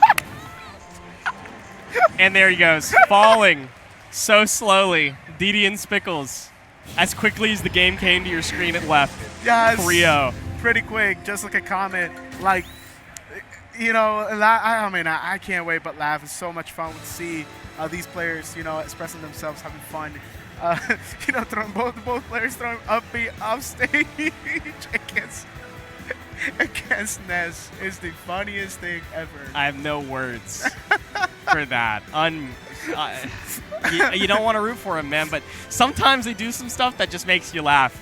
And that's really what we're here for. Exactly. At least that's what I'm here for. I'm here to watch some fun gameplay, and they do make it fun. We're saying it was hype, bro. Chill. It is hype. God, I hate these guys. Jumping around like they did something, man. Yeah, I know, right? All they did was upbeat towards Jonathan Lee. Ridiculous. I mean, still fun to watch, though. There were definitely some hype moments there, and across all of our teams, you know, I think we have both of our, or we've got we got both of our teams have winners final set up, right? We've got Fatality and Sneo versus DD and Spickles, I believe, at this point, correct, which you will be seeing in the next block. But as far as we're concerned, I think that's all we get to watch today. I know. I think that is about it. So stay tuned. Of course, we got a lot more Smash Doubles coming up for you guys. But I've been Kevin with a K. You can find me at Kevin with a K _. Somebody else has the non-_ username. It's just how it goes, you know. Steam Clams, where can they find you? Yeah, I'm Steam Clams. You can find me at @PR Steam Clams in Twitter. You can find me on Twitter over there. That's really like what I really do as a whole. That's how I keep my socials. So you can find me over there on Twitter. It's been awesome. It's been fun. It's been a pleasure commentating with you. This has been a blast. We were supposed to commentate with each other last night at 404, but it didn't pan out, so it's great that we got to have a block together here today. Okay. Stay tuned for a lot more Smash Ultimate coming to your screens.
What's good, everybody? Welcome back to Dreamhack Atlanta Smash Ultimate Doubles. We've got some exciting matches as we're kicking off top 8 for you guys. Very, very excited. I'm Greg. Co-host with me is Jazza. What's going on, y'all? Hope you guys are all having a wonderful day. I'm ready to get into some good matches today, some good Smash. I'm very, very excited. Oh, definitely. We definitely saw some really crazy matches, some really crazy conversion, really crazy synergy coming on with this tournament. And now we're going to get started with Angel and Crystal. I am not really familiar with this other team. We'll probably see that in just a second. But the former of the two are from Georgia. Very excited to see how they're going to try to win this set here. But we're going to see what they have up their sleeve. I have no idea what character's going to go either. Absolutely. I think what's really interesting is I'm liking how it's just a bunch of different, like, story teams. Like, we've got some, like, new young blood teams, and then we've got some old teams of people that have been teaming since before we was born. Like, it's really cool seeing them all clash and fight against each other. All right, so it looks like we got Nico and Jonasly versus Spider and Crystal. Oh, wait, that was Jonasly? Indeed it is. Indeed it is. Oh, all this time. He just played against Spickles and Didi, right? Absolutely, absolutely. And, oh, okay. I haven't seen him in a while, actually, so I just did not recognize him. So we've got Ike and Ness versus Mario and Steve. You know, this is a very, very doubles in this game is very, very interesting because it feels like a lot of the game is just kind of like who's got the biggest hitboxes to throw out, like who can cover the most surface area on the stage and just kind of suffocate the opponents. And I can definitely do that. That's literally a part of his MO. And that said, we are already getting that F smash. You saw that. Speaking of that coverage, that's going to kill his teammate, but we will take that trade as long as he goes out too. But that forward air, that great conversion, going to bring that back to his favor. No, absolutely. And then I think probably the biggest kind of like overarching threat in doubles is just Steve constantly getting the opportunity to mine and constantly building up that diamond. He's got to avoid not getting dash attacks here, but him just barely holding on. Yeah, that was a crazy dash attack, honestly. And now we're okay. You count your stars. You could have took it a lot more from that whole from the jab train. I don't know why that missed, and I know they're probably reeling. They just got done fighting against Didi, who was again playing Steve. Just to have to play another one. I know. I'm sure they're very thrilled. Yeah. Oh my God, another Steve. Let's go! Hooray! Hooray! Yeah, it looked like Crystal still not yet finding that diamond or gold, as a matter of fact. So definitely having a bit of a hard time getting some materials here. Yeah. You're at center stage 2, which ironically is probably the worst places in the world to get materials. You kind of want to like camp up over at ledge and double specifically. He has time now. We haven't lost our stock yet. He wants to try to get the diamond before he at least loses it because we're now at 100%, and unfortunately he did not get that diamond before he died there. Yeah, this is looking like a really, really tough situation right now. And the more that he leaves Spider on his own, the more he's left to 2v1 against Ness, who's just got really, really good oppressive CQC buttons, as well as Ike, who's just got an enormous sword and just hard to contest in the air as well. Enormous swords, enormous up Bs as well. As we're seeing that come out. Oh my goodness. 2 back airs. 2. And he lives. Oh, this is going to be a little scary right now, having to avoid the PK Thunder. Ah, ooh, and the PK Thunder going to hit Crystal while trying to edge guard Spider. Very, very good little frame trap that Johnson just set up right there. Honestly, was not expecting it to be, I don't want to say one-sided, but this dominant so far. Yeah, no, absolutely. Yeah. I'm not really familiar like with Jonasly's game when it comes to doubles, but now we're actually seeing it like unfold. But not to discredit Nico either. But definitely finding what are you doing? A that's gonna be a very unfortunate misplay. Wait, hold. And he misses. Oh, no and he grab? misses up tilt, no grab. This is Pokemon Stadium 2, and he's definitely at that Oh my goodness. He could die here. 1, this could be 2, it. 2, Scooby-Doo. Bang! That boy dead. He died! No way! Now that costly up smash, and now you're left with Mario alone on PS2. Yep. He got that one up air. He got that one up air beneath the plat. Game time! Very good game from Crystal and Spider. Yeah, taking that on the board. I think just a very, very unfortunate miscommunication between Nico and Johnson there. I think Jonasly holding the grab for a little bit, but obviously doesn't want him to break out the grab. So then he was like, okay, I'm just going to throw. And then Nico like, all right, I'm going to swing. And then, just a little bit of an unlucky uncoordination right there. But it looks like they're going to be running it straight back to PS2 here. They definitely firmly had the game in their grabs for most of it and really controlled the pace. So I'm assuming that they're not super worried right there. They just got to tighten up their gameplay a little bit, avoid hitting each other a little bit more, and I'm sure they'll be able to scrape out and make this a very, very competitive set for us here today. Oh, yeah. And I also noticed one thing, right? This stage is really, really toxic for like because You leave any one of these characters alone, you leave Steve alone with PS2. Oh, best mats. You leave Mario alone with PS2. Better combos to kill, and so does Ike. Agreed. You leave Ness alone on PS2. A lot of conversions that are easy to find with PK Fire. It's like if anyone dies first, then you best pray that you don't make a great mistake like that game 1, but that up smash gonna take that first stock. No, there. absolutely, and then especially Ness having these 2 platforms to leverage double jump cancel PK Fire, it can be really difficult to dodge in doubles when you just have so many different stimuli just constantly being thrown at you over and over again. Oh, we're already getting started with the up air trains. Sending out the minecart, covered the landing. It seems like a very interesting thing. It seems like they're opting to kind of do like 2 1v1s and stuff like that. Kind of like taking some good ISO plays right here, but it seems like Crystal and Spider. Yeah, it seems like Crystal and Spider are really taking advantage of that, and I believe Jonathan and Nico really have a better shot and are taking the lead stronger when they're fighting together rather than separate. Yeah, I've noticed that too. This is just, oh hey, this is singles with extra steps. No, true, exactly. And that is, like, I'm sure like if you're like that much better than the opponent, like that could work out, but you really want to Oh, good defense from Spider here. Could have died in multiple situations there. Got hit by the dash attack though. Now is above Ness and wait, recovery? They're not hitting Crystal, by the way. While this is probably the best chance to do so, we have Spider at disadvantage. You don't necessarily have to kill him. The best case scenario is just to kill Steve as soon as possible. Exactly. Stop him from getting those mats. He's starting to build up quite a repertoire of iron right now. That diamond will be coming soon. That was close and still died anyways. Oh, it's Ooh, that is devastating. That is devastating. That's a good flood. And you know what? That was a superb flood. W Gimp. W Gimp. All right, we got Mario up air trying to find a combo starter here. Oh, PK Fire subs it out. He's got to be careful with those double jump cancel PK Fires. Oh, watch your teammate. Watch your Jet. Yeah, watch your Steve, bro. It seems like John is just really swinging quite a bit here and hitting his teammate a little bit. You know, like Ike, you know, very durable. Oh my goodness, you saw that forward air trying to go for it? Absolutely. Oh, he drops the up air. Oh my goodness, that And he up almost, smash. okay, John survives just barely by the skin of his teeth. Yo, Piccolo, do it. Worked out to his favor. Didn't die for it. And it looks like Crystal has found the diamond. Oh wait, but he says he's at 1 stock, isn't he? Indeed Yeah, he is. okay, so we definitely gotta like make use of this now. But that diamond is fresh. He's got quite a bit of uses. Yeah, we have 1 stock apiece, but again, this is still a very volatile stage for anything to happen despite whatever deficit that you are in. No, absolutely, I agree. Yeah, they gotta play this really carefully because they obviously don't want to. You know, Crystal obviously doesn't want to hit his teammate with a diamond F smash or anything like that because they will die. Spider will die at 62 a diamond F smash from anywhere on this stage, but he still wants to make sure that he leverages these really powerful moves against his opponents and makes them feel scared. And it looks like that up smash is gonna take out Nico's final stock and it's gonna be a 2v1. Oh my goodness. Okay, we got PK Fire. The cape did it reflect the second one? That looked weird. I think his show's gonna break. Yeah, you can't do that. You cannot do that. You have your teammate right there, just ready to be able to cover the shield break. Absolutely. Now we're up 2 games to nothing from the other team now. Yeah, and you have to wonder.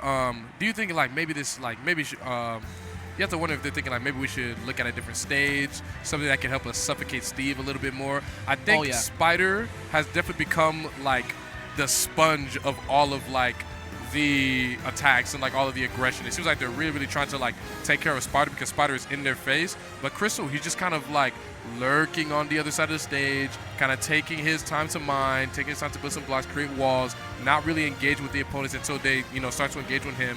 And I think if they maybe press him a little bit more and stop him from getting those tools, it'd be a little bit, they'd have a little bit. Oh, and you can't do that on a stage like Town and City. I do not agree with this. This would be very interesting. I think it will certainly be an interesting game when we're on like either the flat transformation or the dual plat transformation where the platforms aren't really on top of the stage or anything like that. But this will be very scary because anyone can die here off the side at ludicrous percent. So if Crystal makes it to that diamond, these diamond back ends, these diamond S smashes will be very punishing. Very punishing indeed. But we also got the Mario combo starters getting started. Uh-oh. Okay, Good air dodge, but he honestly, like, very unoptimal punish. Could have just went for a grab for something that was true. Just went for a necessary reset there. Oh, okay, nope. Ooh, my goodness. I'm trying to go for that twice now. Yeah, it looks like the platforms are going to leave, and it seems as if Jonasley and Nico are kind of, fighting for stage control right now. Battling for it. They definitely have firm control of it right now. I got both of them off stage. Let's see if they can capitalize off of this. Nishu looking like a Skittle right now.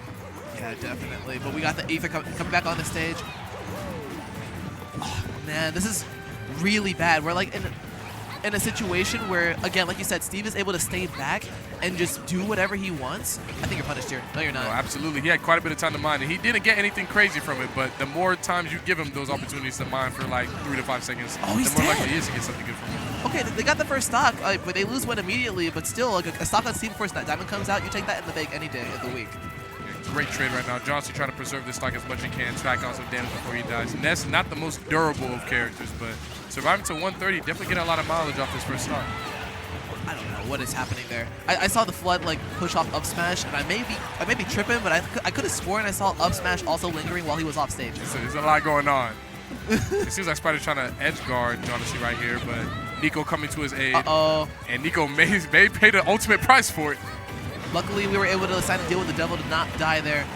And Angel's still alive. Wow, this edge guard. Okay. You know what? That would have been a wonderful trade if he didn't get hit by Ness there. That would have been guaranteed death for Nico. Yeah, no, absolutely. But Nico making it back on the stage, looking to get a humble ledge trap against, and ooh, just barely missing that back. I'm not sure what happened, just missing conversion on it. Would it kill? Oh, absolutely. He Probably, would have exploded. Yeah, he would have been gone. He would have been gone, but, it's those opportunities that you really need to take, especially against Steve, because the longer that you let him on that stage, excellent catch on the road with that F. Nico making up for that missed backer opportunity, taking Crystal Spark, bringing us to 4 stocks to 3. Despite the fact that the stage does not seem like a good idea on paper, they're making it work so far. No, absolutely. I think they're just doing a really, really good job of taking advantage of no platforms being on the stage and stuff like that. It feels like when the platforms, like in the tri-plat layout are present, they're just kind of getting comboed and eating a lot of plat extensions. But when there's no platforms over there, they're just leveraging like their really, really big aerials, and John is even leveraging PK fire to kind of just control this flat open space. Here we are mining. We have not seen a diamond. We have not even seen a gold yet. He's broke. He's broke. And we have 1 piece of iron now. Okay, 1 iron in a dream. What can you do with this? What iron Using it to recover, and it's immediately gone. Excellent recovery right there, making it back onto the stage, narrowly avoiding that back throw, but he's definitely got to be very, very careful. Most straight Ike aerials will kill him here, as well as a back throw from Ness from anywhere on this stage, so he's got to be very, very cautious here. I would like to also mention that, again, Spider is more than just being a sponge. He's just also, fandangling himself in, in and out of the burst range between both these characters, super well aware, not getting hit by any of the important hits that would get him off the stage. And it gives Crystal so much time. So good at Spider to and it looks like he was holding it in. And it's looking like it's going to be a 2v1 situation. Spider on a fresh stock, very, very much 2v1able. We saw him do it in game 1. We've played these games before. Oh, and he might be dead. Wait. W edge guard! A spectacular edge guard, and now it's just looking like a 1v1 right here. Jonasley at 90%. Maybe if he can find a gimp here or something like that, he can bring this back, but it's going to be an uphill battle for sure. Try to 2-frame with that F smash too. Very respectable. Very easy to do. So unfortunately, which is wrong on the timing there. Absolutely. Going to find that and him jumping away really, really good on him, not air dodging there. Great awareness. Listen, he didn't air dodge on me again! He's definitely got to be careful with that double jump though, because Jonasley will be looking for those back airs to snipe those double jumps when he sees them. Down smash is so fast, man. Excellent recovery. He's looking for those up Bs too. He wants to flood and gimp here. No, absolutely. He's dead. Oh, he's super dead, yeah. Oh my goodness, God, I'm a liar. DI. Spectacular DI on there. Nah, I was one that lied. I gaslit you. True. Oh, I think he's alive. He needs to not try to edge guard that. He will die. Ooh, this could be. Ooh, an excellent up B. Who do you think you are, Ryu? Dead. Guess who's dead? Yeah, reading the air dodge with that down smash. An excellent clutch. Very, very good closing out from Crystal and Spider there. Oh, yeah. And, both clutches from Spider as well. Obviously, MVP has got to go to Spider here. really, really well executed defense, really well executed neutral, being able to make it easier for your teammates to do whatever he needs to do, especially on Steve, very valuable. And on top of that, they just, while they weren't playing the synergy like we said at the beginning of the game, it is worth mentioning that while they're doing the ISO, they're playing the ISO correctly. Absolutely. And that's very worthwhile, especially in the stages that they were. It was getting kind of tricky on that Town and City, but again, like the clutch always wins the games. Absolutely. You know, I think the biggest thing with Town and City, like when you're trying to like run away in camp, is when you don't have the protection of the tri-plat layout, it makes it much more difficult to stop yourself from getting hit from like straight laning arrows, especially from a character like Ike, whose arrows are covering a large surface area on the stage. You know, and Pokemon Stadium 2, obviously, you know, dual plat covers a decent amount of like those corners of the stage where, you know, people try, especially Steve, try to gravitate towards and try to camp towards. But I think one of the things I was really, really telling is James not scared to scrap. You know, he takes some time, mine a little bit, dash attack, dash attack, dash attack. So he's doing a really, really good job of just poking them out, taking more time to mine, and just, you know, reserving those stocks and taking those KOs with the kids. So excellent stuff. Glad you mentioned that, because it kind of reminds me of like early day Aquila, when like Aquila scrapped. So I will, like, it's definitely something that like I could see from that gameplay there. And of course you have no choice to, because doubles is a lot more suffocating than it would be for singles. You don't really get the opportunity to be able to stall the match to your liking with a lot of things happening at once. But still, like being able to like scrap well with Steve, while it's not that hard to do, is often really ignored. Absolutely. Like his boxing options are some of the best in the game despite his archetype. Gotcha. And it looks like up next we got some Winthrop Esports moguls right here. We've got Anarchy and CJ Frozen. That's Greninja and Snake, I believe, versus Savant and Yaron. I believe I know Savant, UGA, Athens resident, splendiferous, spectacular cloud player here from Georgia. Yaron, not as familiar. Me neither, no. I'm very, very excited. But that just makes me all the more excited to see how he fares in doubles. Especially considering the fact that these two got super far as well. Something I did not really expect. No, absolutely. So they're definitely on the Cinderella run of this doubles tournament. Absolutely. That said, they're gonna, like you said, they're gonna be up against Anarchy and CJ Frozen. And CJ Frozen is really good. Don't sleep. He's a doubles extraordinaire. And on top of that, it's Anarchy. Like, come on, you gotta be prepared to fight the frog.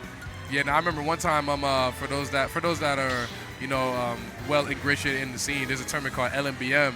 When I was at LMBM earlier this year, CJ Frozen, he saw me, never played doubles with this man in my life. He was like, "You want to farm some people some money matches?" I said, "Okay." We sat down with some suckers, took that money. Simple. Simple. So he's a doubles mogul. I have never seen him team with anyone and do poorly, which is extremely impressive considering he plays Snake, who is dropping explosives on the ground constantly. Like it's just constant explosions going on everywhere. But he's really, really good about utilizing them well and hitting and pelting his opponents with him, not his teammate. That is a good point. This is definitely like one of the easier characters in the game that breaks synergy, and not intentionally either. So no, yeah, like definitely something worth mentioning. Getting started. Looks like they started the Georgia Classic first game on PS2. Also, I just realized it's Cloud and Joker. This is a nasty team. I want to watch Sparkle and Leo play doubles. We have it at home. No disrespect, of course. Oh, but that's going to be a disrespectful kill right there. Already getting super started with, I believe that was a forward air from Greninja. Yeah, absolutely. Savant losing his first as well. Yeah, life comes at you super fast here. And they're barely even at kill percent. Snake's a heavy boy. You know, absolutely. Yeah, Snake, very, very durable, very, very heavy. Greninja, he's not as durable in the way that Snake is, but he's very, very slippery. He's hard to land one of those hard KOs on him because his hurt box is so small. He's just so fast and tricky. Yeah, you know, he needs it. And it's looking like Savant's going to be losing his second stock right there. And man, this is already looking like a massacre for this game one. It's looking like a really, really hard start to this game one. Just Savant just not able to find his way back onto stage when he gets thrown off. And he's just having a really hard time staying on stage, leveraging those big cloud aerials. What did this team lose to? They lost to Fatality and Sanita. Okay. Okay, understandable. Yeah. Another story team. And it looks like Savant has lost his last stock. He's going to do a share stock. Gonna take one of Yaron's last ones. Someone help. They need an adult. Someone help me. Help me. I need a break. He's looking like a very, very rough start to this set. Definitely a lot of adjustments that needs to be made. I definitely think they're playing a lot of like segmented 1v1s, these are some really, really strong players that they're fighting against. I think they need to do their best to kind of like win a neutral interaction, just hook it to the other side of the stage and help that teammate out. They both play characters with spectacular ground speed as well. Amazing recovery right there by Savannah, dodging that up smash. But yeah, on the topic of recoveries, you're also going to be fighting against Snake and Greninja recovering as Cloud. That is not an easy draw No, for you. absolutely not. That is psychotic. That is extreme. As we just saw, I'm pretty sure he lost all 4 of the stocks that he had that game to an edge guard. It's also a very compromising position because, like, you can't go on short stages because of that situation, right? But you can't go on stages that are too long because of that, like, that are too big, rather, because of Snake.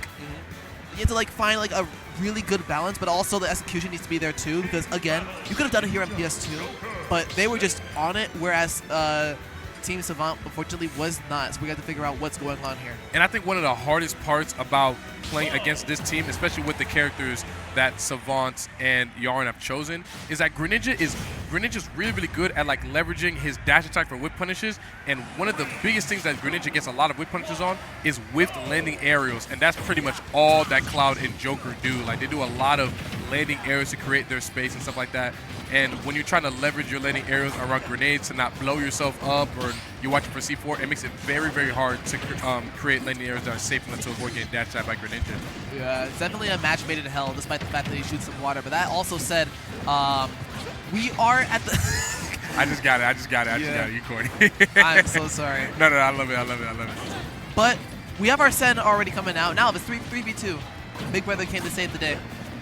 Yeah, let's see if he can box. You know, there's a strong Big Brother, and then there's the Big Brother that he's the CS major. You know, like you know. What I mean? Wow, did you see that? Okay, so Joker set up for down air, right? Saw that it hit, so Anarchy took it upon himself to shoot just like shuriken just to stop that up smash from happening. Really good awareness to stop the kill from happening. Absolutely, but Anarchy falling victim to a stage spike on the other side of the stage. So Anarchy actually losing the first stock of this game, and Savannah and Yarn finding themselves up. Why are we?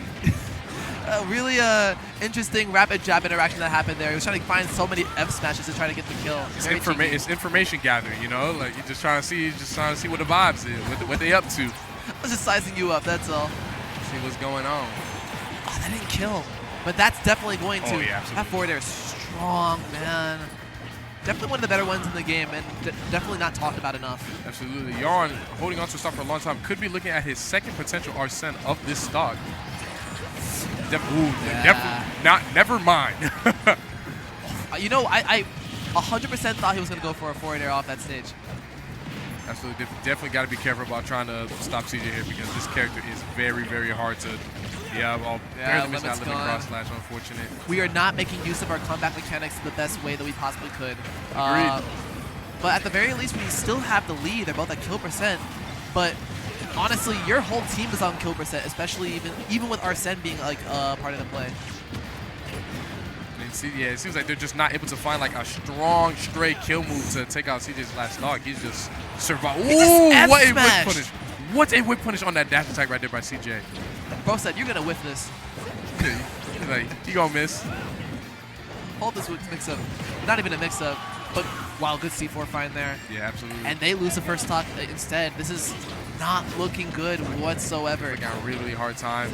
And the funny thing is, Joker could die here. No, absolutely. Now I'm watching Savant make it back on stage, but he definitely was almost in a very, very compromised situation off stage.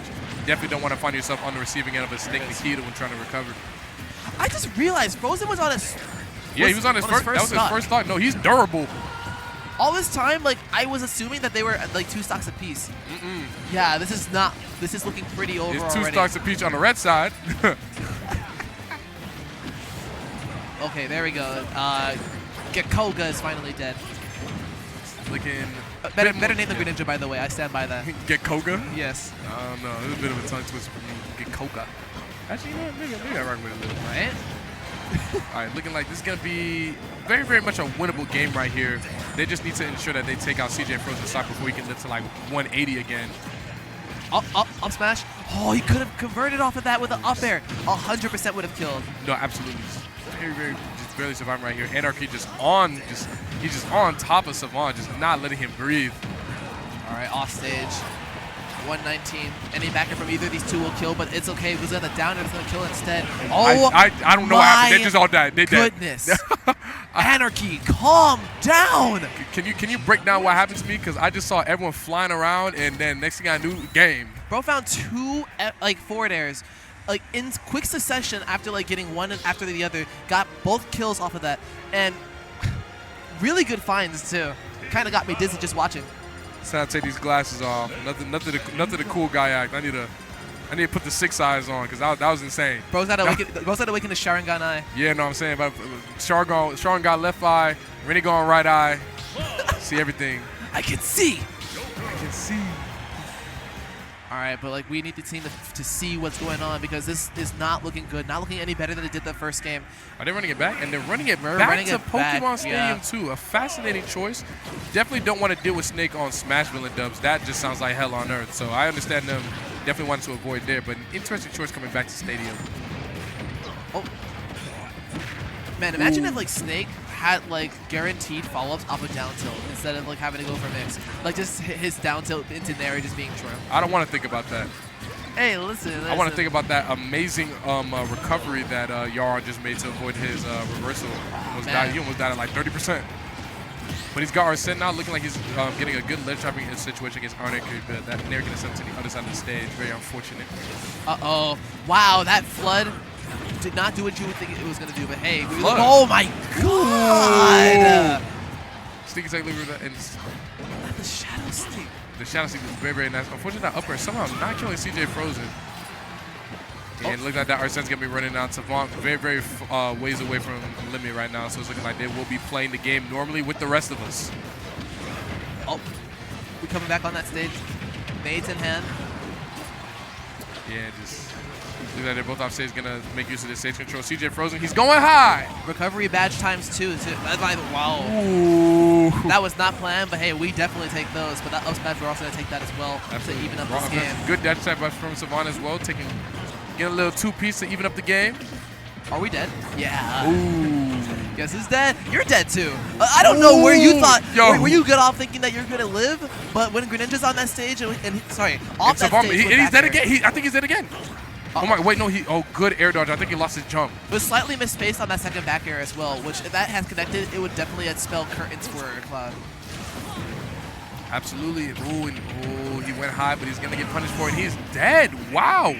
And wait, what? And he's 4 stocks to 1. Savant having to have a mountain to climb if he wants to bring this game back right now.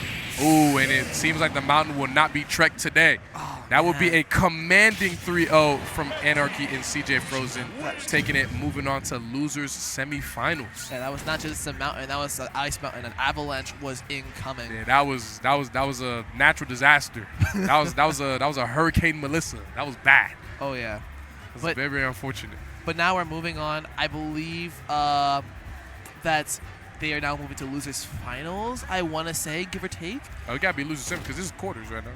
Oh, okay. Can't be losers finals yet. Good eye, because I cannot see from here. Oh no, I see Didi and Spickles and Sonito approaching the stage. I'm thinking we may be looking at winners finals. Oh, that's definitely winners finals material up there.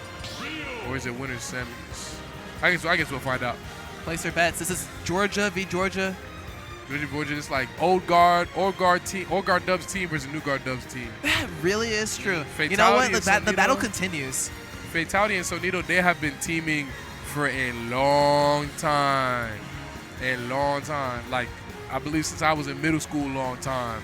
He's told me frequently. I'm 22 now. Yeah, he's told me frequently that if he was taking the offer to like either like do doubles with Sonito or do doubles with MK Leo, he would say no, and that's very respectable. You know, doing it for the love of the game and just doing it, you know, for love of your boy. If Leon is at the tournament, he does not do doubles with anyone else. He's done doubles with other people before if Sonito's not there, but if Sonito is at that tournament, oh yeah, he don't do doubles with nobody else. That's true love we're making right there. Absolutely, they're very beautiful, very cute, very quaint. But I'm very excited. So I'm very excited to see what's going to unfold. So Didi playing a lot of characters, but I'm thinking it's going to be Steve, Luigi. God, green is such an ugly ass color, man. Green is you don't like green? Sorry. I don't like green. Okay, I don't like green either, but you know. I like certain shades of green, like a light green, like kind of like on a dress, but like that's a light green. I like a dress. Yeah. I like green when it's mixed with other colors, like blue green. Yeah. You know, okay, that look okay. But like that green on zombie, I just don't know. It also feels weird seeing DD play a Minecraft skin, a Steve skin that's not Enderman. Yeah, no, I'm guessing it's just because they want to like maintain the greenness of their team. Oh, and Leon looking like he's opting for Snake and not Sonic. Very, very interesting choice. I've never seen them actually go for this lineup here before. Oh, yeah. You know what? This is not good. Even if Spickles dies here, we have like DD right now just taking his time, all the time in the world, to absolutely finding whatever little moment he can get. He can get his pickaxe in there. He is mining away. He got it already. I don't know what to mine. I'm mining anyway. Yes, sir. Oh, that down tilt. Finding that diamond 30 seconds into the match. They are in trouble. Yeah. Caught that jump on the minecart. You know what? Better than getting hit by the command grab there, because you were dead if that had happened. And reversal, what is going on there? It's just a whole lot of. Oh my god. A whole lot of boxing. Looks like that Snake backer going to take out Fatality and Spiggles' first stock, but looking like not too bad of a trade right there. Looking still very, very even. Okay, Spiggles got to be careful. Does not want to get edge guarded. Didn't get tech chase there. Oh, no up B? Okay, you know what? Down B does the job just fine too. Definitely could have broke it, but luckily Fatality was not there to be able to cover it. Absolutely. You do not want to be on the receiving end. And absolutely, and he's going to pay the price for that. He tried. I like the idea. I like the aggression and the initiative of trying to find that up B, but he just did not. It just wasn't it in that moment right there. A very, very unfortunate reversal. This is the second time this tournament I've seen Fatality overextend in that specific way and got spiked for it. I forget who it was, but he fought a Wolf just a little bit ago who, like, while it was dominating, like, set, like, you know, the poison in that aggression just allows him to and he gets hit by the upper again, and he has to share stock. Luckily, Leon being a very, very good stock take right here and just absorbing a lot of percent and preserving his stocks for him. It seems like Fatality is definitely opting to be the more aggressive side, while Sonito just kind of sets up grenades, sets up C4, and protects the center of the stage. Recovery badge from Spiggles right there too. Absolutely. And this is not a bad spot. Like, you know, he can still like share a stock to 141% while DD's at 2 with a diamond in hand, with not even a diamond that's been used. Yeah, this is pretty much curtains. Yeah, it's looking really, really bad right now. An excellent recovery right there, but a great Leshron Bear. He crafts the diamond, and he's alive? Yeah, he was one block short from that being able to block him. Oh, yeah, no, absolutely. Very, very close. It's going to be very... Falcon pretty slippery and having... Ooh, I was about to say not a lot of lag, but that down beat definitely has quite a bit of lag right there. Ooh, Cyclone. Barely surviving that Cyclone. He can't afford to get hit much more. All right. Let's trapping. Oh, now that... Wait! The Zare hit the TNT. Ooh. That is a really, really... I'm not even sure what to do there. Maybe let go to ledge and then regrab.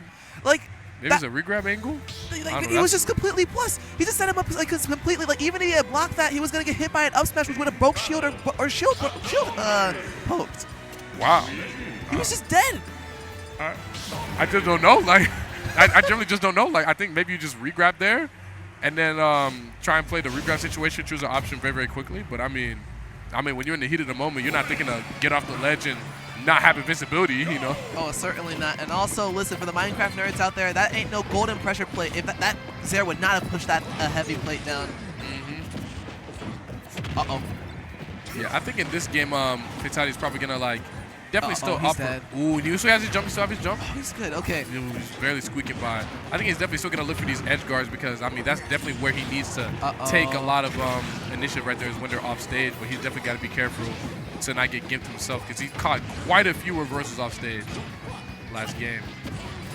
All right, DD off stage, but doesn't really matter much when he has all of his tools in his disposal. Oh, and there's a gimp right there. Oh, but DD gonna save Spickles. Just barely making it back. Badge. Really, really good teamwork right there. I'm loving it. Watch this. Minecart. Oh, man, it's coming. It's coming. Nah, Spickles is in the way. Oh, down wait, in a minute in. Oh, didn't get it in time. Oh, no. Oh, that sucks. You know what? Wait. Oh, he is not saved. I Sakurai. lied. Yeah, DD doing his best to save him right there. That is one of the most interesting parts about Steve is like his offensive capabilities in doubles are like astounding, but his ability to do things like that and to like save his teammates, to like place blocks to help them recover and stuff like that is just astonishing to see everything that he can do in dubs. Yeah, it's hard too, but like this team can actually just like mitigate so much weaknesses that Luigi already has, and like just create platforms, having up tilt, that up air rather, that sends you in the best angle possible. Definitely one of the better ones in the game to actually save partner as well. No, absolutely. Oh, okay. And Luigi really good boxing tool, so when he has to be left alone, you know, he can kind of manage. He can kind of manage to be on his own in a 1v2 in some situations. Just as hard when he gets ends up off stage. Fatality finally losing his first stock at like beyond 200%, which is very impressive here. Bringing it to a much more even game at the moment. Okay, no anvil. Actually, we have no iron. You know, if we want to kill DD, we have to do it now. Yeah, no, absolutely. Looks like Tech chase. Looks like Sunil's got a C4 set up on the ground right there, so definitely looking to set that thing off very, very soon. Man, like Sunito, even while afar, is still being able to back up Griffin from not having to eat too much pressure. No, absolutely. I think that's one of the greatest parts about Snake. Like he can still like set up his pressure on one side of the stage for when the fight inevitably gets brought over there. He can also help you. Okay, ooh, now be barely missing just there. Okay, no kill. Ooh, and he missed tech. And there it is, just being a little bit too overzealous on these edge guards, and he's quick to just come back out again and just throw his life away almost. We're just getting hit by the Georgia reversals. They're a real thing, y'all. They're a real thing. It's beautiful, the Georgia reversal badge. And it's looking like DD will be left on his lonesome. And that'll be a very, very commanding 3 stocks to none win in game 2. All around me are familiar faces. Worn out places. Worn out faces. What a banger, bro. Definitely. You know, you know. I think what definitely went better for them in that situation is that, you know, the one reversal that we saw was definitely devastating, but it was only the one reversal that we saw. Yeah. That we saw, and it wasn't in like a very, very, you know, it wasn't in the beginning of the game where like, you know, momentum like it hasn't been claimed yet. So the momentum and like the pace of that game was very firmly in Sonito and Fatality's favor in that moment. But I think that's because he wasn't really throwing his life away and being as overzealous off stage for most of that game. He was taking really, really smart, really, really good edge guards and not doing too much stuff like that. He was just, you know, frame trapping with his up B as best as he can without, you know, leveraging his life. Something to also mention is the fact that like the difference between this team and also like with that Captain Falcon and Sonic is usually Sonic is the stock tank, and like Sunito would like jokingly say, "Oh, when I play doubles, I play with 2 stocks," but Fatality ending up like having better survivability this time around, which is ironic because Snake low-key lives a lot longer than Captain Falcon. No, absolutely. It's not even close. Like Snake's recovery way better. Snake's weight in general is way better. Man, that anvil is so safe. Ooh, I think Fatality with no jump off stage. Got to be careful making it back on just now. Yeah, we also dropped that ledge trapping from Spickles and Fatality. Another glorified 1v1 over here. Ooh, we're just dropping that ledge trap again. He's definitely can't be missing those. Yeah, not catching those roll-ins, but hey, we're going to catch those F smashes, though. Yeah, absolutely. It's looking like Fatality's looking to get his get back expeditiously. Just running straight for DD. Very spiteful, man. No, absolutely. Wait. Okay. Now I want to die here. I think that was a C4 that caught DD right there. Yeah, I think that was the only explosion strong enough to kill him just there. So yeah. 100%. Okay. Ooh, really, really good back air. Excellent awareness right there. Not dropping the C4 a second too early to get that reversal. All right. Now we're up. Ooh, that shield is broken. Uh-oh. I was about to say, I think he's going to live. I forgot what game we were playing. Yeah. I forgot for a moment. That's Steve. And that would have killed earlier in singles. No, yeah, you know, as a matter of fact, it would have. As a matter of fact, it would have. PS2 in that low ceiling, and most certainly would have. Okay. W recovery and W coverage as well from Spickles. Wow, the parries. Lots of parries going on right now. Jostle approved. Ooh, no jump. See, there it is again. He's got to be careful with these. Yeah, just getting gimped again by Spickles. Yeah, like this team is so scary off stage because there's on one hand there's Luigi with the. Ooh, he's dead. Lost his jump again, and DD's dead as well. I'm not sure what happened. Yeah, he could have lived. I don't know what he did there. I think maybe he just. Honestly, I couldn't tell you what happened. I think he just brain fart and just trolled. Yeah, but it's all right. We're 3 stocks to 1 right now at a 91% Snake, where like any conversion from either of these 2 characters will kill. They don't even have to do any doubles conversions at all. And DD just crafted another diamond. They are self-sufficient. Yo. Ooh. Oh man. I can't help but feel bad about that one. That up B. setting up from grab is super evil, but you know what? We definitely take those. That is an evil thing to do. That is a sinister thing to do. Yo, tag me. No Twix KO. Real. Remember, it looks like they're going to be running it back to Stadium. I don't think they will be looking at any other stages, it would seem, for this set. Yeah. Are we going to go to Sonic? We are definitely not. We're going to double down with Snake. And I really do appreciate that because I guess it is very easier to edge guard these two characters with Snake, especially with Nikita. Even when it's not active, it's just like very threatening at that moment. No, absolutely, yeah. Nikita, Grenade, and C4, just like the looming threat of all of them all at once when you're fighting another person that's on top of you, especially someone as aggressive as Fatality. It's very difficult. Oh my goodness, that F smash angle down. Send on a fugly angle, and we get that down air to kill Fatality. Not even 20 seconds in the game. It's looking like a really, really bad start right now. You know, Fatality definitely got to find something really, really big in order to tie up these stocks right now, because the longer that this game goes on, the way they're at the deficit, the greater the opportunity for DD to get diamonds and just get something that's going to swing the game further into their favor. And it looks like he has capitalized, fighting an edge guard on Spickles, bringing the game to 3-2 apiece. We did, but we also found not only a stock taken on Sanito just now, but 83%. Oh! Ooh, and him catching a very, very early Luigi up B. We're at 29% for Steve. Diamonds coming at any moment, and they're now only on 3 stocks. This is looking really bad. Oh, no! And he might be dead here. Okay, Ooh, the crafting table saved him. Absolutely, yeah, I think so. I think so. You know what? Listen, we love Minecraft. We love crafting tables. It always saves your first night of survival. I don't know if I love crafting tables, but I sure as hell don't. not in this game. Not in this game. In the game that they're from, for sure, but not in this one. We're overextending. We're overreaching, and now we do the up smash twice. Absolutely. I think the only way that they bring this game back here is another very, very well-timed edge guard on Spickles. Oh, 1 stock apiece, and they have 4 now. But DD is just so durable. It's just going to be really, really hard to delete his stocks as well. Okay, we didn't get it. He's alive. He still has a jump. Misfire! He's still alive. He's still alive. And there he is. Funny thing is that he still had his jump. Okay, and it's brought to 1 stock apiece. Okay, it's anybody's game now. Just like that. Anybody's game now, especially with how easily Fatality was able to dispatch one of Spickles' stocks. If he can find another straight hit into an edge guard, it could be lights out. Yo, EE, where you at? True. I didn't think it was going to be here. Ooh, you got to be careful right here. Wait, no. Okay, we are fine. And he's trying to edge guard Steve? And he's doing it successfully? Oh! Oh, I spoke a bit too soon. And that's set high, too. Like, that was just bad. That was just good DI that unfortunately... Really, really good awareness and catch on that minecart right there off that tech chase. And it's looking like DD and Spickles are going to be taking that 3-1 against Fatality and Sanito, setting them down to losers finals. Despite losing the game, that was very well executed and well comp between these two. You could tell these two like have just insane, not only just chemistry, but like they just familiarity of fighting these two specifically. Like obviously they're from Georgia, they know each other's habits, they know how to get around each other, and they just keep on catching on to Fatality, just overextending, and not only that, just catching Sanito just lacking at the very least just once. They don't even have to kill him at all. Like killing Griffin so many times just guarantees that him to be like, oh hey, we take 1 stock against Sanito, we're good.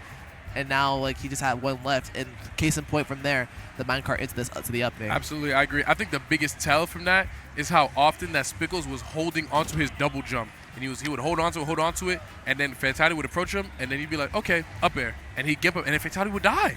Yeah. He was ready for it almost every single time. And on that one game that they took, I believe it was game 2, that he found a lot more gimps. You know, Spickles was forced into more situations where he had to burn his double jump early, which caused him to get gimp. But just Fatality was just getting gimped by a lot of those like straight up air, straight forward airs, and getting gimped out of his jump. It was really, really unfortunate.